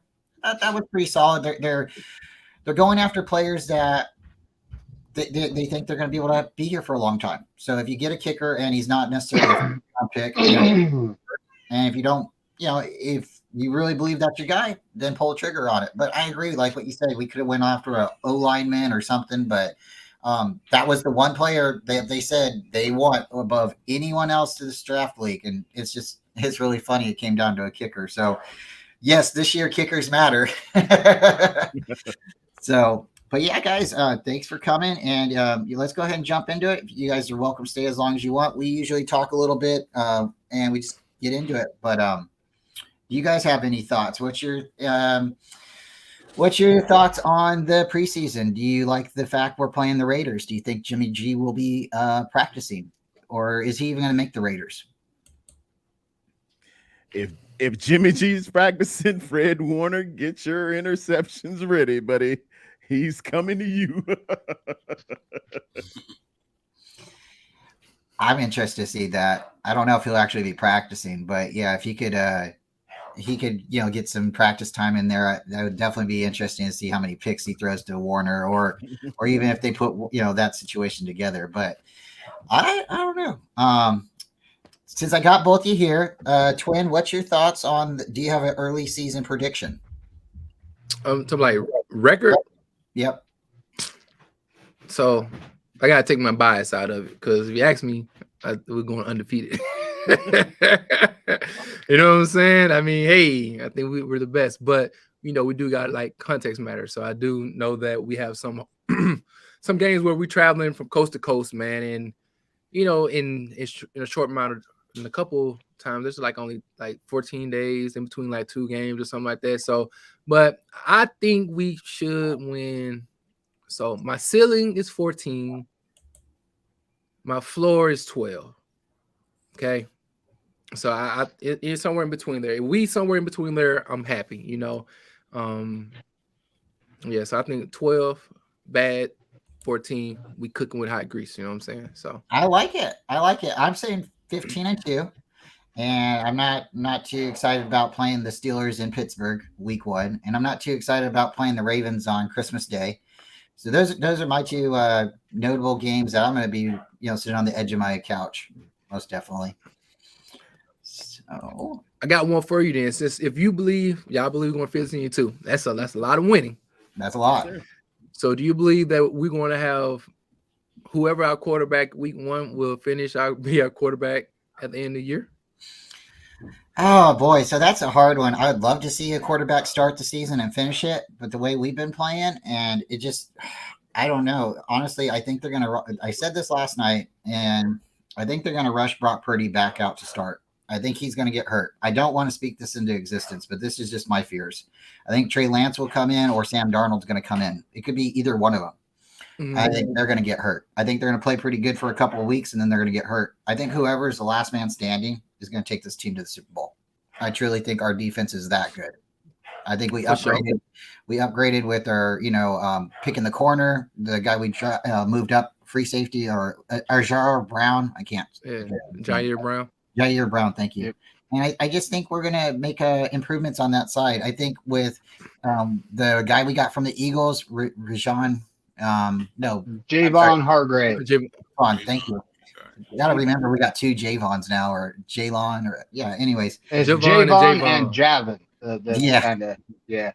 I think we're going to make upgrades, and I think Drake Jackson's going to come in a little bit bigger and stronger. So I'm really excited for the defense this year. I thought last year we were really good, but maybe that Armstead injury, the plantar fasciitis, I don't know if he had it 1 foot and it traveled. I don't know if he was dancing. I don't know what happened there. But when he came back at the end of the season, I thought we started really getting solid. And it's just, I'm excited. I really am. 15-2. I think, it could be it could be a trap game, I think. But I think the Niners are really are better than the Rams. We're better than the Cardinals. The Seahawks, as long as we play them like they're the Seahawks and don't sleep on them, we'll beat them. And I think the Niners are going to play up to the Eagles. I think the Eagles are coming into a moment during their season for a stretch that they might be a little banged up. I'd like to play everybody at the best. You want to play your opponent at the top of their game too. But if it is what it is and they're banged up, that might be an advantage for us. And the other game that, is kind of interesting is, we have the Cowboys. We're going to play the Cowboys early in the season. I think it's a Sunday night game. It's like the first time we played them in almost like, I could definitely be wrong here, but it's been like 20 years since we played them like on a Sunday night. So that's going to be a big game. And I think if we just play Niner football, we don't, go in like we've won something. Because at this point, we have 5 Lombardis, but we haven't won anything recently, right? This team hasn't done anything. They made some noise, but, until you lift the Lombardi, you haven't been made, right? So I definitely think they got to continue to go in with the mentality of the world's against us. They don't believe in us. And I like how they did it when Jim Harbaugh was here, because it was who's got it better than us? Nobody. And the team bought into it. So that's my thoughts. David, what's your thoughts on the whole situation? Because I know you'd like to jump on that too. Well, when it comes down to it, we haven't won anything since the 90s. We're past due. And when it comes to the QB situation, yeah, bro, we got, Brock Purdy doesn't need to rush back. We have Trey Lance, and he needs reps. We have Sam Darnold, which, he sees ghosts, 6'10" Sammy. And I honestly think it would be sad situation to watch Trey Lance go away without seeing him play and seeing what he can actually do for us. We picked him with the 3rd overall pick. I want to see what the guy has, And also when it comes down to it, I root for them, the team on the front, not the name on the back. So it's all about winning the chip. We went through 4 QBs last year. So when it comes down to it, Kyle, you need to do better with your QB protection, buddy. Either get the ball out quicker, run the ball more. Either way, you leave Juice in to block, because he didn't really catch many passes or wasn't utilized like he should have been. So, Kyle, do better. Keep our QB healthy. And Brock Purdy, I honestly don't think that he's going to allow the team to rush him back because, his initial, he went and got a prognosis and then he went and got a second opinion. So he's all about, what do I actually need to do here? And for his own future and health, he doesn't need to rush back. He's already proven he could do something in the league. And that's going to hold value with another team if it's not us. Trey Lance, incredibly high ceiling. His deep ball, if he can work out the short range and mid range throws, his deep ball opens up the playbook more than it ever has been. So this is all stuff I want to see. Corey, what do you think? Yep, we need now for on a one quarterback the last whole season. Kyle needs to get on that. He needs to look at protection because our quarterbacks don't last the whole season. And like David, I want to see Trey Lance out there. I want them not to rush Purdy back. If he's not ready, not ready. Let's put Trey Lance. I want to see the man give a chance. Give him the chance. Let him throw the ball. And I've been saying this. I've been preaching this. Do not use him as a running back. I want them, the 49ers, to use Trey Lance like they used Steve Young. Steve Young was a quarterback, but he used his feet when he had to. He did not call plays for him to use his feet. Treat Trey Lance like they treated Steve Young. Let him throw the ball. Let him run the play. Don't call running plays all the time for him. Use his feet when he have to. And yes, like David, I root for the name. I know you can't hardly see that, but the name on the front of the jersey. For sure. Yeah. And not the name on the back. Mm-hmm. Even though I like this player. Yeah, I noticed that Nick Bosa on there. Bosa. And hey, my man Lockdown, check this out. This is the thing I told people, man, about our quarterback situation. All right, we've seen over the last 6 years, we had a different leading rusher every year, right? Every year we had a different, and every year several of them got hurt, correct? Yep. Over the last 6 years, George Kittle has said it. We had a quarterback get hurt almost every year, but 1 year. We've had multiple, sometimes 2 and 3, and even last year, 4 quarterbacks. My thing for Kyle Shanahan last year when we started this football season off running Trey Lance the way we did, I'm just going to use simple numbers. If the running back position stay hurt, why would you be running your quarterback who you invested 2 first-round draft picks in 10+ times a game, 8+ times a game? Mm-hmm. To me, that need to be somebody. Nobody made Kyle Shanahan accountable for for his mistakes, because the injury history on the quarterback and on the running backs is right there in front of you. So you drafted a quarterback to say that you need him to be healthy, and then you run him. And then our running backs who stay hurt. So he's playing two positions and doing two things which he could get hurt in. I thought that wasn't cool at all. And then for people to say that, well, only reason why Kyle was running him is because he didn't understand the playbook, or he didn't know the playbook, right? Or he couldn't make the passes. So you telling me a whole offseason, entire offseason, you couldn't take the second half of the Houston Texans games and all the passes that he threw? You couldn't take the preseason game of the Kansas City Chiefs, the Raiders, and the Chargers where he was throwing the ball? I just say, hypothetically speaking, there's 65 passing plays in those three games combined. So you telling me you had a whole offseason and you couldn't get that boy a playbook where he could throw the ball at least 25 to 30 times with that game film for him, that you had to run him that many times? And you are a genius, or you are a football savant when it comes to creating plays, and nobody can't say nothing about this as if something's not wrong with that. I have an issue with that. Yeah. I subscribe to your channel, Twin. Appreciate it. So. Yeah, Corey's got a really cool channel too. So if you check him out, he does trivia on Thursday nights. Thursday nights. We were doing it Wednesday nights. He does the reveal. It tells you what your numbers are on Sunday night. We talk football after that too. Have a cool little panel. But during the year, Corey does the weekly pick'em. So all of us usually get together and we break down the week, I think like Wednesday night, and then we'll pick for the following week and stuff. So, and then after the end of the year, Corey does something special for whoever wins. But yeah, Corey's been to a lot of games. He's met a lot of different players. He lives in the Bay Area. Dude, you can see he bleeds red and gold. So Corey's great.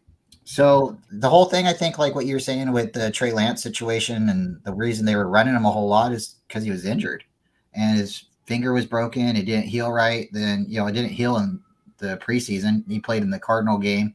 He hurt his knee in the Cardinal game. He probably should have started after the Cardinal game, but he hurt it. I think the next game after that was the Colts game, and they were considering playing him, but because they knew it was raining and they didn't trust his knee, I guess, at the time, and on top of that, his finger, I think that's been some of his issues on not being able to deliver the short pass. But now he's training with, Mahomes. He's got new intangibles. He's supposed to be really healthy.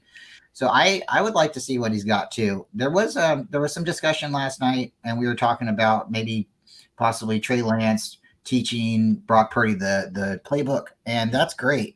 If you've been on the team for 2 years or 3 years, you should know the answers, or you should know some of the verbiage. But to be able to go out there and execute it or deliver it, now that's a little different. Sometimes, you do have to have those reps. You always do. That's why they have practice. So one of the points that was made last night is Brock Purdy knows the verbiage, and Kyle can tell him, like, go route, fly, dig, pop it pass two, on 3, Omaha, whatever, tell him a Caden, and he knows what to do. So it's not even really a play. It's the verbiage in the offense, but they're like making up plays as they're going. And he's smart enough to go out there on the field and articulate it to the guys and say, I need you to run a fly or a zip, or I need you to, run a crossing route here, or vice versa. We're going to do a dive. So that's really neat. And I think once Trey is at that position, or is that confident where he can articulate and he can, I don't know if you got to play Madden football. I don't know what you got to do. But when you can, say, okay, this is exactly what we're doing, and you can tell your guys and they have the same confidence, I think that's going to put them over the top. I think it's funny and not funny, but interesting that we were talking about, like, the quarterback. The quarterback needs to be able to stay in the pocket and throw the ball. And that was one of the things that Steve Young and Bill Walsh was really emphasizing when they were playing and starting and coaching together. Steve would run and he would scramble. So Walsh did. He told him, I want you to stay in the pocket. I want you to stay in the pocket. And I think when we got to where we're with Kaepernick, I think it was Jimmy Ward who was laughing during practice saying, we know you can run, Cap, but we want to see you throw. So, it's one of those things. It's like, if the coaches aren't emphasizing it, or they're letting them do whatever and go, backyard football, well, not everybody's Russell Wilson. and we can't all win backyard football. I think that's the only guy who I'd be comfortable with just saying, have at it. Every play, you can snap the ball and do whatever you want. But no, we can't have guys just spinning around in a circle in the backfield. They need to know what they're doing. And if Trey isn't necessarily the fastest guy, why are we having him run? I know in college he ran up the middle. He was bigger than everybody in college, so he could run straight up the middle, but he doesn't have the speed. He's not Kaepernick. He's not like Lamar Jackson. He doesn't have that outside speed. He's not Mostert. If he was, then I wouldn't be so afraid to let him run, but he needs to bootleg out so he can get his guys open, like how Purdy was doing, and expand the offense. We brought him in to have this big arm, deep threat. Let's keep him in the pocket. Let's let him use his arm. And with that, we got to protect. If you keep getting robbed, you don't have a money problem. You have a protection problem. It's something about you saying you are a mark. You're easy to hit. Something needs to keep people off of you. And I dare venture to say I did not like Mr. McGlinchey on my right side getting thrown out of the club like Jazzy Jeff on the Fresh Prince. Every time I look, he was in the lap of my quarterback. Every time I looked, that side was getting crushed. Every time I look and one time it became a thing with Brock. They would say people would say, well, he always bails out left. He always bails out left. Would you bail out right if Mike McGlinchey was over there? I'm hoping the addition and the infusion of Colt McKivitz, who is supposed to be better at pass pro, maybe not as good as run. That's what they say on McGlinchey. I didn't see him dominate as a run blocker very much. To my recollection, when you're a dominant run blocker from the tackle position, I should have some highlight films of you just dominating somebody downfield. I know I saw Trent Williams peel up on a Los Angeles Ram one time, or a Packer one time, when he came around that edge, and that cornerback had to make some business decisions when he saw 71 coming in. That's what I'm talking about. I take offensive line this serious, man. I played a little offensive line in high school. I played guard. I studied offensive line. I know it takes you coming off that line with a low ascending blow. That means I'm coming up on you. I'm coming up on you. I'm up under your pads, and I am going to manipulate this situation. I'm going to be man on man with you. I need him to be menacing. I need him to be great. I need him to be able to anchor. He must have the feet of a dancing bear and the attitude of a bear that has just got his food took. You understand what I'm saying? We're trying to protect people here. This is the franchise that we got back here, whether it's Brock Purdy, whether it's Trey Lance, whether it's Jimmy G, whether it's Brandon Allen. I need you to be the absolute best you can be and protect him like he's the president of the United States. And if it looks like he's going to get hurt, if it looks like he's going to get injured in whatever time, whatever place, in whatever way, you better hold or you better get him. I don't want no punks up there. We're going up to Philadelphia. That's where they fight. That's where Rocky from. These are the people we're gonna go after, and they don't care about your little your switch right, your green rights, or nothing else. They don't care about all the pomp, the circumstances, and the pulling guards and this and that. No, it's gonna be man on man football, and we gotta get down and we gotta get it. It's gonna be protection. It's gonna be pushing. It's gonna be pivoting, and we need protection, pulling, and pivoting by our offensive tackles and our guards. I like what I see with Spencer Burford. He has signed to my cousin's sports management group. He can do no wrong, but I see development on him. Banks has made a big step. Brendel is a Pro Bowl alternate. Trent Williams is probably the best offensive tackle since Anthony Munoz, for you old school people out there, who is the gold standard of offensive tackles. But we got a question over here on the right. I need Colt McKivitz to do what he's got to do. And for the little tight end that missed that block, yo little A is in Miami now. So I got some new ones coming in here named Latu and Braden Willis. Is it what you talking about, Willis? Yeah, I got some new ones coming in here that if they can't sustain the blocks, they'll be on the bus too. I need people to protect. I need the ball downfield, and I need to go and get this chip. 15-2. 15-2. All right. Let's get this chip. I love it. I really do. I'm probably going to drop the link because I guess got a couple guys that would like the link in the chat. So if you guys don't mind, we can do that. But before we do that, Gavin, I don't know if you know Gavin, the notorious Gav. He's from Wales, great supporter of the fan club. He's repping in the UK, right? He has this great question. And if you don't know about him, he's a big Kyle Juszczyk fan. He also likes CMC. He's always trying to get, Juice to be a captain. Really appreciate that too. I love Juice.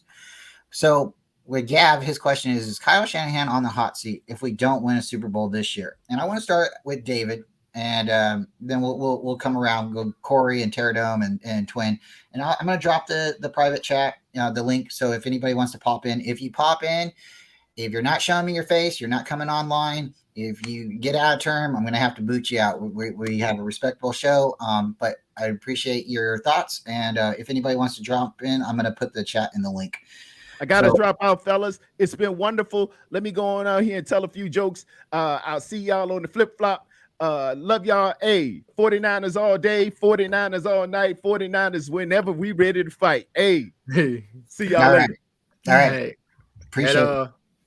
Same thing too, man. Going to get these groceries taken care of. But again, thank you, man. I really want to appreciate you guys for having me on, man. It was fun. Got me nice and lathered up for this wonderful Saturday morning. I think I'm gonna have to go out here, finish doing this grocery and go cut some grass. But man, thank you guys for having me. Y'all continue to support the channels. Y'all make sure y'all like, subscribe to Brian channels and everybody else that's down below as well. Thank you guys. Y'all already know, bang bang, not a game. Let's go. Dude, thank you so much, man. And we'll be in contact. You have a great day. For sure. Nice meeting you. Always a pleasure meeting you too, Mr. McNiner, baby. I see you, my guy. All right. So, guys, that was a great experience. We had a lot of good fun right there. So what we're going to do is we're going to drop the link. If anybody wants to pop in and say hello, we're going to just keep it for a little bit longer, and we're going to get out of here. Maybe I don't have a yard anymore. Okay. I don't have a front yard or a backyard anymore. They dug it all up. I have no grass. So, I don't have yard work right now, but we have a couple people who might want to jump on, and I've never met this guy before. So again, thank you for coming in. We'll try to keep it respectful. And if you're a 49er fan or if you're a fan of football in general, we can talk. So bringing in the big. All right. Thank you. Appreciate you coming. First off, would you like to tell your name, tell everybody where you're from and what team you root for? Hey, I root for Chicago Bears. Going in and out. Yeah, your audio is really bad. If you want to pop out and then come back in, I'll bring you back in. Maybe that'll clear it up. I know. Yeah, your audio is really bad. So you probably should pop out and come back in. Shout out to everybody in the chat. We got a lot of people coming through. Really appreciate you guys all.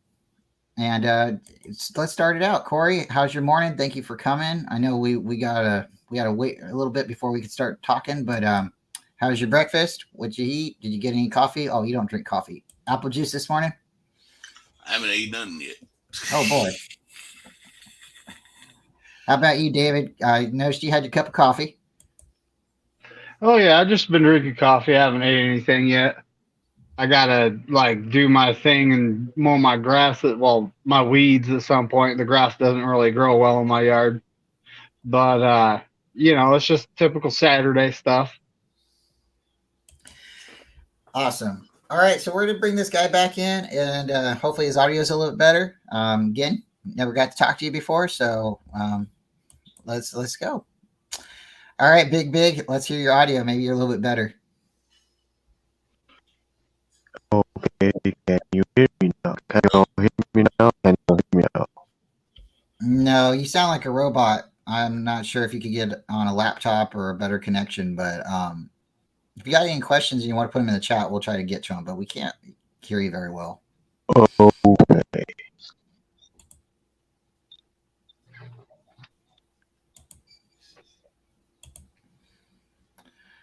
All right. Sorry, guys. Trying to be friendly this morning. And, we appreciate all the interaction. So if we've never talked to you before and you'd like to come on, stay in the chat. And if you do want to come on, hopefully your audio and your equipment's working because, we don't want any weirdness. We're just a bunch of guys getting together in the morning, drinking some coffee. Sometimes there's some ladies in here and, might be a dad joke or two, but we keep it clean. But definitely appreciate it. So let's get into it. Last night was a pretty good show. If you guys didn't get to check it out, a lot of cool commercials.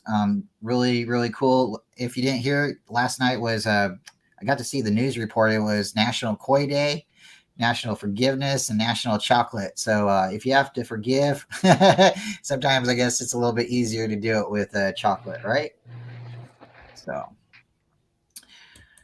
Corey, what you got going on for today?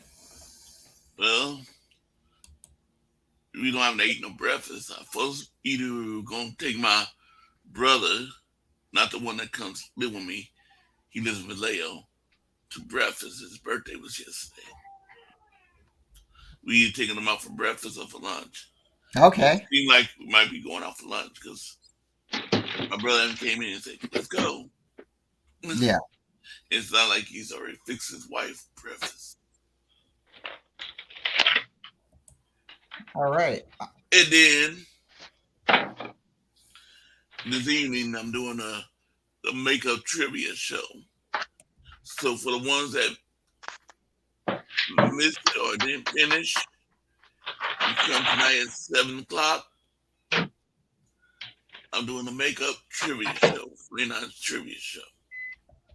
So this is for you, Steve-O. Steve-O, if you missed the trivia and you want to come back in tonight and answer the rest of the questions so you're on par with everyone else, Corey's having a makeup show for Jeff, and if you want to come. So how is your morning going, Steve-O? What'd you think of the great debate between Tarrerdome and TwinEmpire? I think they got a lot of good points out. Well, I missed the first 22 minutes. I was thinking it was a 10 o'clock thing. This 9 o'clock on Saturdays isn't working for me now that I'm working. But I just want to shout out Twin. Twin's brother is a Cowboys fan, and he has his channel is Law Nation, and he's got like 110K subscribers. If you guys could subscribe to him as well. He's just like his brother. He's just on the wrong side of the fence, but he keeps it real, just like Twin. Yeah. I've seen both of them on the Ryan G. Hensley show, and he got to interview both of them, and they are funny. When you get those two guys together, they're funny. So, yeah. All right.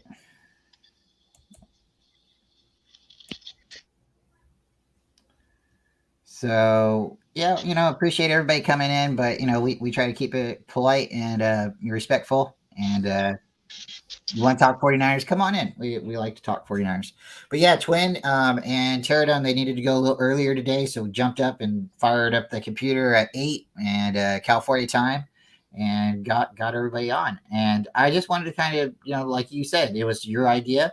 I thought it was a great idea. Let these guys come in and talk, and let's hear what they got to say. And, sure enough, they started cutting it up, and it was great.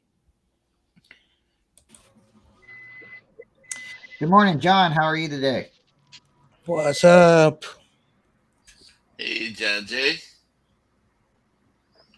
Yeah. A little bit of late start for me. I don't know what happened.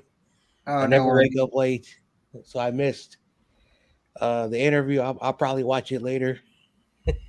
What's up, everybody?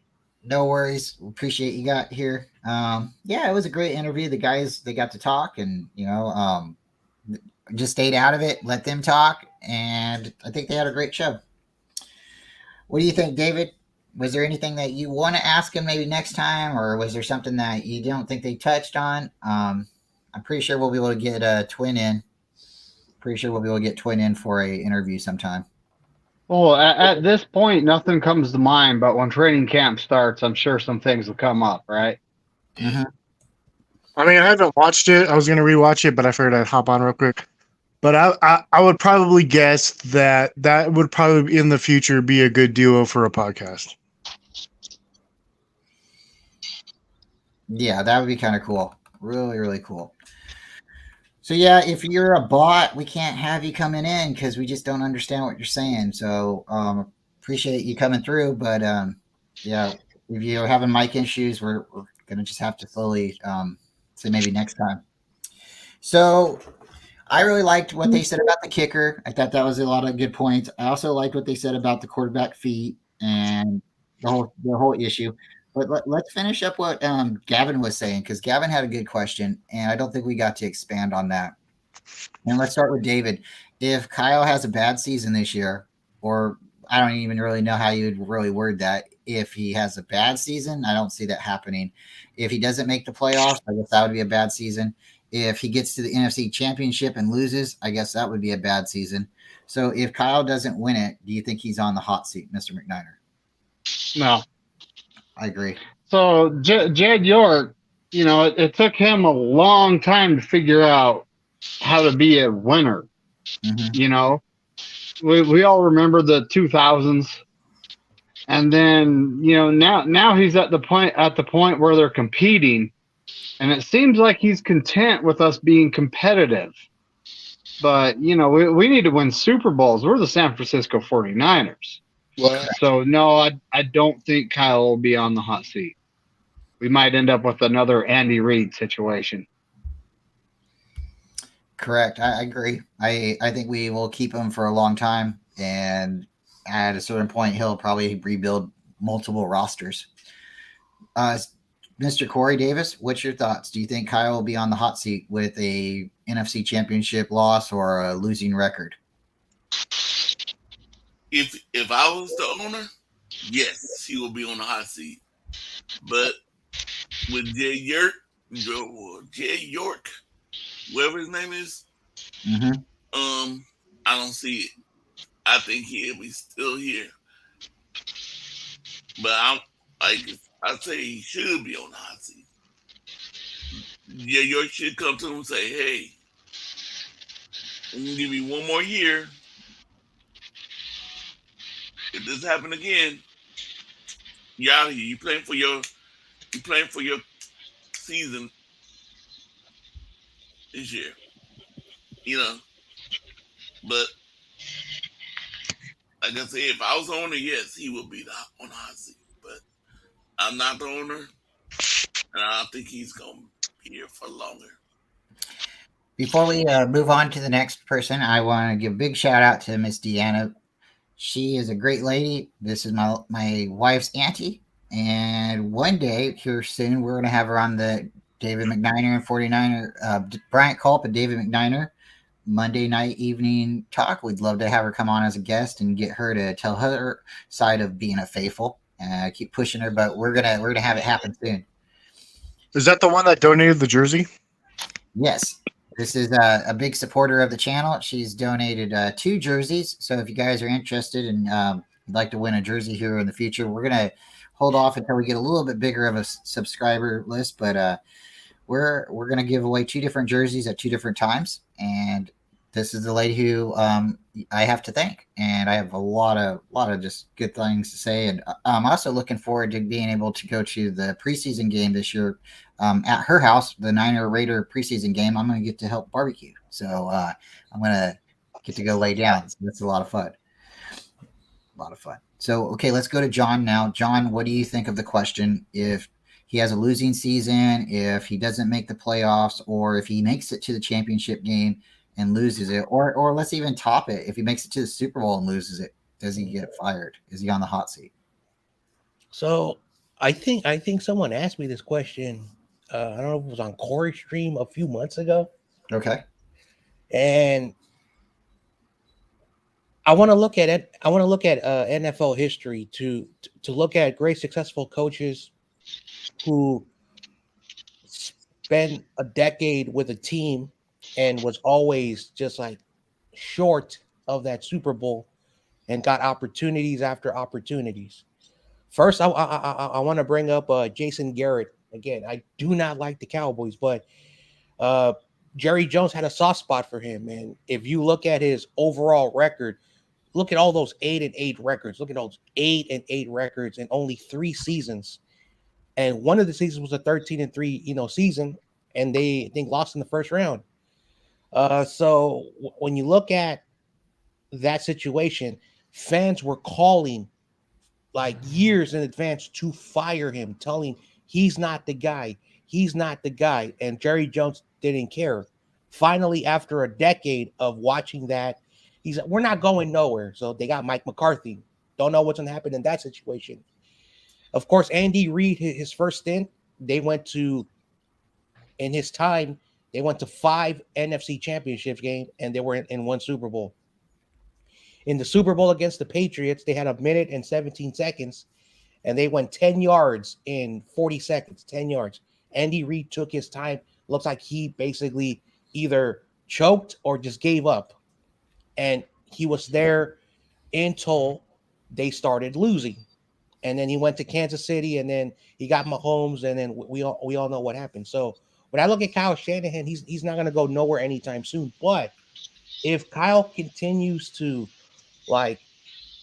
do this for the next couple of years, and we make it to the title game and we lose, or we go to the Super Bowl, we lose, what does York have to do in his head to say, I think this is what I want. I think this is what I want. If this is what he wants, us Niner fans have to accept it.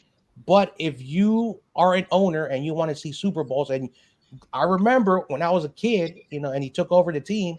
Well, technically, I wasn't a kid. I was in college. But when he took over the team, I'm better than my grandfather. I'm better than my those dumb interviews. He's saying, I'm better than my grandfather. So if you want to be better than your grandfather, you need to win Super Bowls. Until then, you're not a good owner. So he needs to grow up and realize, what does he want? Does he want to be competitive, or does he want Super Bowls? Because he fired Harbaugh after 3 consecutive NFC championship games and the Super Bowl in 4 seasons. Don't know what happened. We all know, the little scuffle in the damn locker room, and he fired him, and that was good success. Okay, but at the end of the day, York has to see what he wants. And overall, this is our coach. He's not bad, but he's starting to realize that he can have a tenure like Jason Garrett, and he can have a resume like Andy Reid. So that's how I look at this situation. Steve-O, what do you think? Is Kyle ever going to be on the hot seat? No. When I look at it a few different ways, look, everybody knows that we should have kept Harbaugh over Balky, right? I mean, it's like a no-brainer.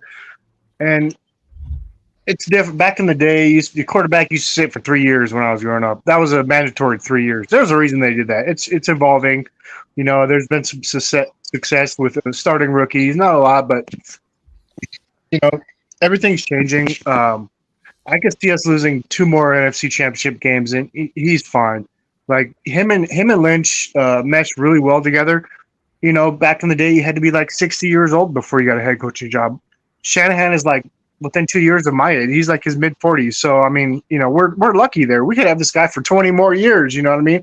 And he's the kind of guy that schemes up plays and then he plans out 2 games in advance. So, for example, you remember Trent Williams tripping plays, Last Second Sports pointed out, and it became national thing. And he goes, yeah, we just installed 60 more run plays. How many teams are doing that? Maybe teams are, and I just don't hear about it. But I don't think a lot of teams are doing that, or just changing the route from 1 week to another. That doesn't happen a lot. And think about this: if Jimmy G, who can't throw the deep ball, doesn't overthrow Sanders by 5 yards, there's a Super Bowl. If Tartt doesn't drop the ball, there's another Super Bowl. You know what I mean? Jimmy G could have 4 Super Bowl rings. That is he one of the greatest Niners ever? Some stupid crap like that. But Jed York just, they wanted to get, we wanted to get a big name guy, Hargrave, right? And he goes up York, John Lynch goes up to York and he says, hey, just make a difference maker. That's all he says. Something stupid like that, which is, obvious, but he says it, and that's he just backs out of it and okay, go get this guy. All right, we're gonna get this guy. Like he just kind of stays his way. And look, a lot of people that go into the head coaching gig, like they don't succeed right away. Look, even Bill Belichick, he stank at the Browns, and then he had to cheat like 20 times and got caught like 7 or whatever it was. But it doesn't happen a lot. Pete Carroll, like same with him. Like a lot of guys, even though they're successful now, they don't have a good. Andy Reid, like he wasn't, even though he had a quarterback in Philadelphia, like he wasn't good his first stint. Gosh, yeah, did have to earn his job, before he got it, despite what people think. Yeah, he was a water boy, and then he made it through the ranks. He became a wide receiver coach, I believe. He was a coach for John Gruden. He was a coach for the Cleveland Browns, the Texans, the Falcons, the Redskins. The Washington Commanders. I'm always going to call him Washington. I'm going to try to just call him Washington. He's been around the league. He's got a lot of experience, and I don't see him being on the hot seat unless something devastating happens. Because we all know he'll get a job tomorrow. Mm-hmm. Right? If we drafted all the head coaches tomorrow, did a draft, fantasy draft, he's getting picked top 2 or 3. Right, yeah. But where are we going to be at? He makes some. We seen the play. Well, he didn't challenge the play. It wasn't the timeout. It was you only get 2 challenges for some reason, and everybody has a few growing pains. But I mean, like overall, like we can analyze it afterwards when we've watched it like 20 times. But when you're like you got 30 seconds to make a decision, you know what I mean? You can't like, oh, you should go for it on 4th down line, this and that. It's just like. Well, you can, if you know the result, it's easy to say something. But if you don't know the result and you got 30 seconds to make a big time decision, that's why these guys get paid the big bucks. Yeah, I don't see it happening. I just really don't. He's not the guy out there, doing the play. He's the one calling the play. So as long as he can justify saying, well, this was the right play or this is the right situation. And for how many people to miss that play in the booth, NFL executives or, the TV shows, so many people. There was 11, 20 different people that missed the same play. And then here goes the guys, and they're all running down the field to try to get up to the line. I think, those are some curtain calls. Those are some say, hey, maybe we should do something here. But the way the Eagles were playing right there, it was almost like they were just trying to like get up to the ball real quick and try to get over us. It wasn't necessarily kind of hard because we didn't have all the computer shots or the camera angles to say, oh yeah, the wide receiver dropped it, but again, Hufanga did try to signal to the sideline, challenge. And when you do get to see the play, you see Shanahan and he's got the play script over his eyes and it's like, wait, you're not on offense right now. You're on defense. Why are you trying to scheme up your next offensive play when, the offense of the other team just drop the ball and you're more concerned with what you're going to be scripting up when you do get the ball back. Okay, I get it, and maybe he wasn't, but that's what it looks like and it appears from the sideline. Like he wasn't watching the play. He was looking at what next offense, he was going to do when he got the play and he got to get the ball. So I don't know, maybe I don't think he's going to be on the hot seat anytime soon, but I mean, he has a guy for that too, right? I mean, everybody has a spotter, so I can't, totally put that on him. But also, like, you should put it on the defensive coordinator too. Yeah, he's supposed to be watching the field, and he should have been over there saying, running up to Cal, throw the red flag, Cal, it was a drop pass, throw the red flag. Yeah. My big thing was Hufanga was like totally right there seeing the play, but Hufanga wasn't experienced. So are you going to trust a player that young? If he was 5 years in the league, I assume, especially running up to the ball, you know what I mean? Like that's almost a dead giveaway, but everybody expects, because we're Niner fans, that we would have won the game if we would have challenged that. And that could be, but it's no guarantee. And as far as head coaching goes, name another coach that has a coaching tree like Kyle Shanahan, like Bill Belichick, right? We're losing players left and right for like the past 3 years or whatever, right? Like name another a coach that can coach coaches to coach like Kyle Shanahan does. I mean, that's pretty impressive, I must say. Yeah, the only one I could think of it'd be like Mike Holmgren.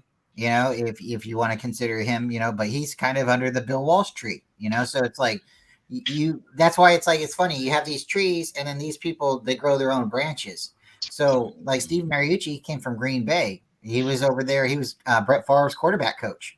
So it's like, you know, one of those things. And then he moves on to Seattle, and we know what happens from there. So at this point in time, I don't see there being another decent coach in college or the NFL that would be able to come and take over for the Niners. I just don't see it. Well, like, you have to evolve, because, like, you know, the NFL evolves. I'm not saying that there is someone out there. I'm saying that just a few years ago, there was a coach who now is in USC called Lincoln Riley. His name was like floated because, you know, what he did with, you know, the quarterbacks with Baker Mayfield, you know, Jalen Hurts, and I forgot the other quarterback, but he's a good play caller. He's a good play designer. And then look what he did with USC. USC has been that team that's been you know, just like, we're just so close, but we're still bad. We're so close. And he basically took the team to the Pac-12 conference championship, I think. Or anyway, but the point is he's a good coach. So there are good coaches out there. It's just, you know, that when they look at college coaches, they're like, I don't want a Nick Saban who's really good in college, and he goes to and there are a lot of young coaches out there that, you know, are under the radar, but we don't give them any second thought, because I've had this conversation on YTC and his French channel. There's a bias. Why did Matt Nagy, who got fired from the Bears, return back to Andy Reid? You know, why do these coaches, you know, that do horrible go back to Bill Belichick? You know, things like that. So there's a bit of biases when it comes to, because there are a lot of good coaches, like Eric Bieniemy should be an NFL coach. Has nothing to do, you know, with his, you know, ethnicity. Screw that. It's just that teams are looking like, you know, Andy Reid's coaches have been trashed, so we're not going to hire you. So you see the biases, but he's made Patrick Mahomes really good. You know, they have that good chemistry, you know, and he developed them and brought him up to speed. Now he's going to the Commanders, and if he could take Sam Howell, you know, he's a good coach. Again, we'll find out in a different thing. So just because there's no one out there that can replace Kyle, I'm not advocating to replace. There are coaches out there that, you know, if you study the game and you watch the other teams as well, that's why, you know, you learn about not just the Niners, but every other team, and see, oh, this guy's really good. The Giants coordinator, the defensive guy, he was with the Ravens for so many years, went to the Giants, took that defense, and boom, in 1 year, took them to the playoffs. It really shows you that there are a lot of coaches under the radar that, and of course, I'm gonna be a little bit biased. I think the Gannon sign with the Cardinals may not work, in my opinion. We'll see what happens in 3 years, but I haven't been wrong when it comes to coaches that are under the radar and coaches who are just like put up there. The Bill Belichick's. Why don't they ever work out? That's a really good question. So I just wanted to say that. That's a good point. You know, and I think that, you know, it's similar to what I said, where you have candidates out there, and there's somebody's out there. There's diamonds in the rough, right? But right now, there's not one person that's outstanding and, you know, outshining, or, you know, someone's like, that's going to be the next guy. Nobody's rushing out to get him because they don't need him right now, right? So I guess when we start looking, we'll find somebody. But you do make good points too with the Bill Belichick stuff. It's like, it seems like they have success there in New England, but when they step away, don't seem to be stepping away with the referees, huh? They don't get the same kind of treatment, do they? So really interesting. David, I know you wanted to say something. So, you know, we were talking about the flag that didn't get thrown. Yeah. Now that if he would have F that timeout, Kyle. F that timeout. Throw the flag. Take the chance. Yes. You know what I mean? That changed the dynamic of the whole game, because Philadelphia went on to score, and that was a fourth down play. Yes. We would have took the ball over. You know, at the spot. Well, not at the spot of the play, but, you know, where the ball was. We would have took it over. Yeah. And then all of a sudden, the entire dynamic of the game is different. You know, right, all it takes is one thing, right? It wasn't the timeout. It was you only get 2 challenges, and for some reason, if you win the first one, you don't get another one back. No, that's not true. If you win your first challenge and your second one, you have a third one. Right, but you should be 1 for 1. They should give you 3 challenges regardless. You know, it shouldn't be Hey. if you win your first one, you don't get a third one. It shouldn't be like that. If you throw a challenge flag, I got 3. If I use them, I got 3. If I don't use them, but yeah, so if you get 2 right, you get 1 back. It should be 2 for 2. okay, I understand what you're saying. Still, Yeah. the timeout, the challenge, it don't matter. We No. would have had 1 left. Yep. And Kyle, like, you know, the Eagles were rushing up to the line. He was signaling, dude. They're not doing that for no reason, Kyle. No. You know, everyone says he's a pretty smart guy, but he missed that. But now I'm willing to bet that he learned his lesson, and something like that happens in the future. We're going to see that red flag fly. Oh yeah. Oh yeah. But it's just like, you know, that changes the dynamic of the whole game. But that play Brock Purdy got hurt on, it might not have even been called. You know, none of us know this because the game happened how the game happened. So, you know, when it comes down to it, I truly think Jed York is content with Kyle and being competitive. And that's, you know, he needs to light a fire under that guy's tail and tell him Super Bowl. Mm-hmm. Yeah. I don't know what else to say. Not the best you can do better. Well, let's win. Yeah. You know, selling jerseys and, you know, selling tickets in the stands. That's great, but we want some Lombardis. You know, I think let me give it to Corey, and then I want to say something. But go ahead, Corey. What's your thoughts on the flag that never got thrown, the challenge that never happened? I said it. You know, it should have been the defensive coordinator should have ran up to Cal. If Cal's over there looking at his book and not paying attention to what's going on out there on the field, it should have been the defensive coach saying that. And it should have been the referees. The referees should have said, why is the Eagles rushing up? Something there. Mm-hmm. Something's not right. You know, let's stop it ourselves. Let's stop this ourselves and look at that play. You know, too. So it's a lot of faults, not just Cal faults. Some of the NFL, because they know to stop plays when something looks like it's not there, and they know, hey, wait a minute, let's stop this. Let's go back and look at this. So, because I was like, man, because at the time I thought it was a catch until after they showed the instant replay. But they didn't show the instant replay until after the Eagles scored, you know, and then they show it. See why that wasn't shown then. You know? They showed the angle where it looked like he caught it, and then the Eagles snapped the ball, and then right after that, they showed, you know, like it was almost like after 2 plays afterwards or something. Then they showed he dropped the ball, and we were like, whoa, you know, the announcers are saying it, you know, and it was just, oh my gosh, I think they hyped it because it was Eagles. You know, the refs didn't want to overturn that crowd. Maybe Philadelphia's fans won that game for them. I don't know. I do know, like, I do know if they would have got the ball, it would have been 4th down. You know, the Niners would have had the ball in field goal range. They would have at least got 3 points in that, you know, at that position. Even if Brock Purdy would have got still hurt, they would have still got 3 points. We went 7-7, and the Eagles, they got afraid. They got scared when we scored a touchdown. That whole stadium quieted down.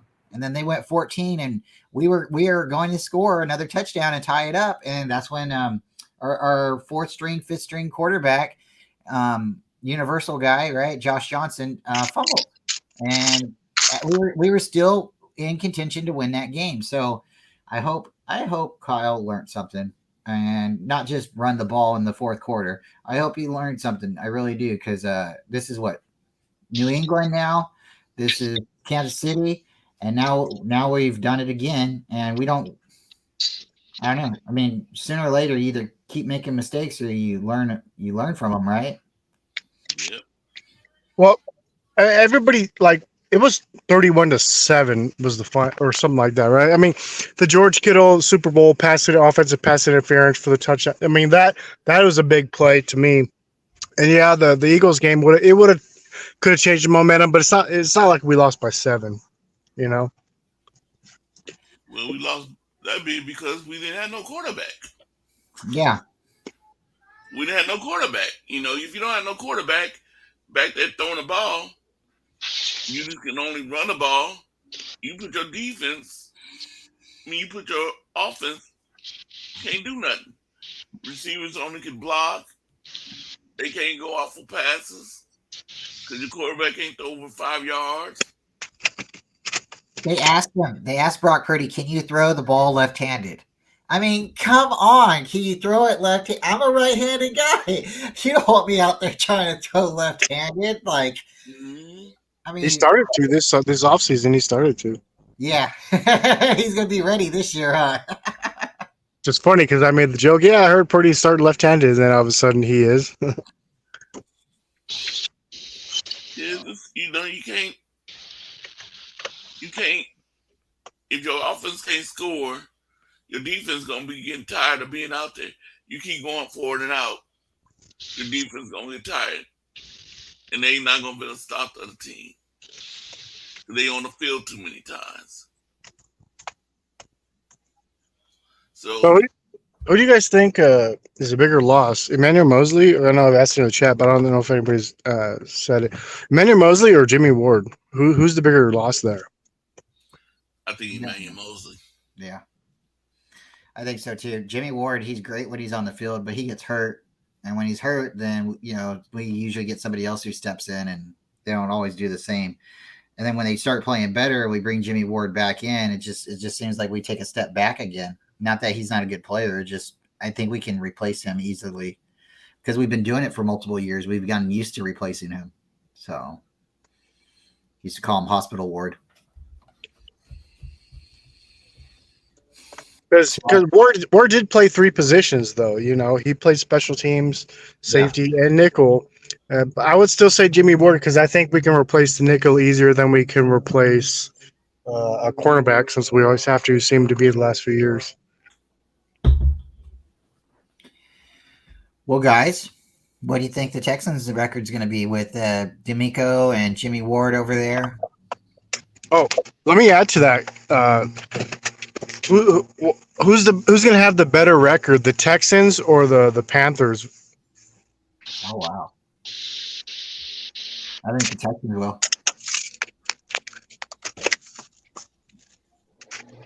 I don't know. David McNiner, what do you think? Would you take the Texans or are you taking Sir Purr? Who? Sir Purr, the Carolina Panthers mascot. Or are you taking the Texans? I think I'd take the Texan. Yeah. Yeah. I think the Texans are going to be really, really, really good this year. I think they are going to have a backbone. They've already had a backbone, but I think it's just going to come together. I think their team's going to really, really lock in. I think they'll finish like 8-9. I think they're going to have a good season, and then maybe next year be able to contend for the playoffs. Mr. John, what do you think? Are you taking the Texans or are you taking Sir Purr and the Panthers? The Texans or the Panthers? Yep.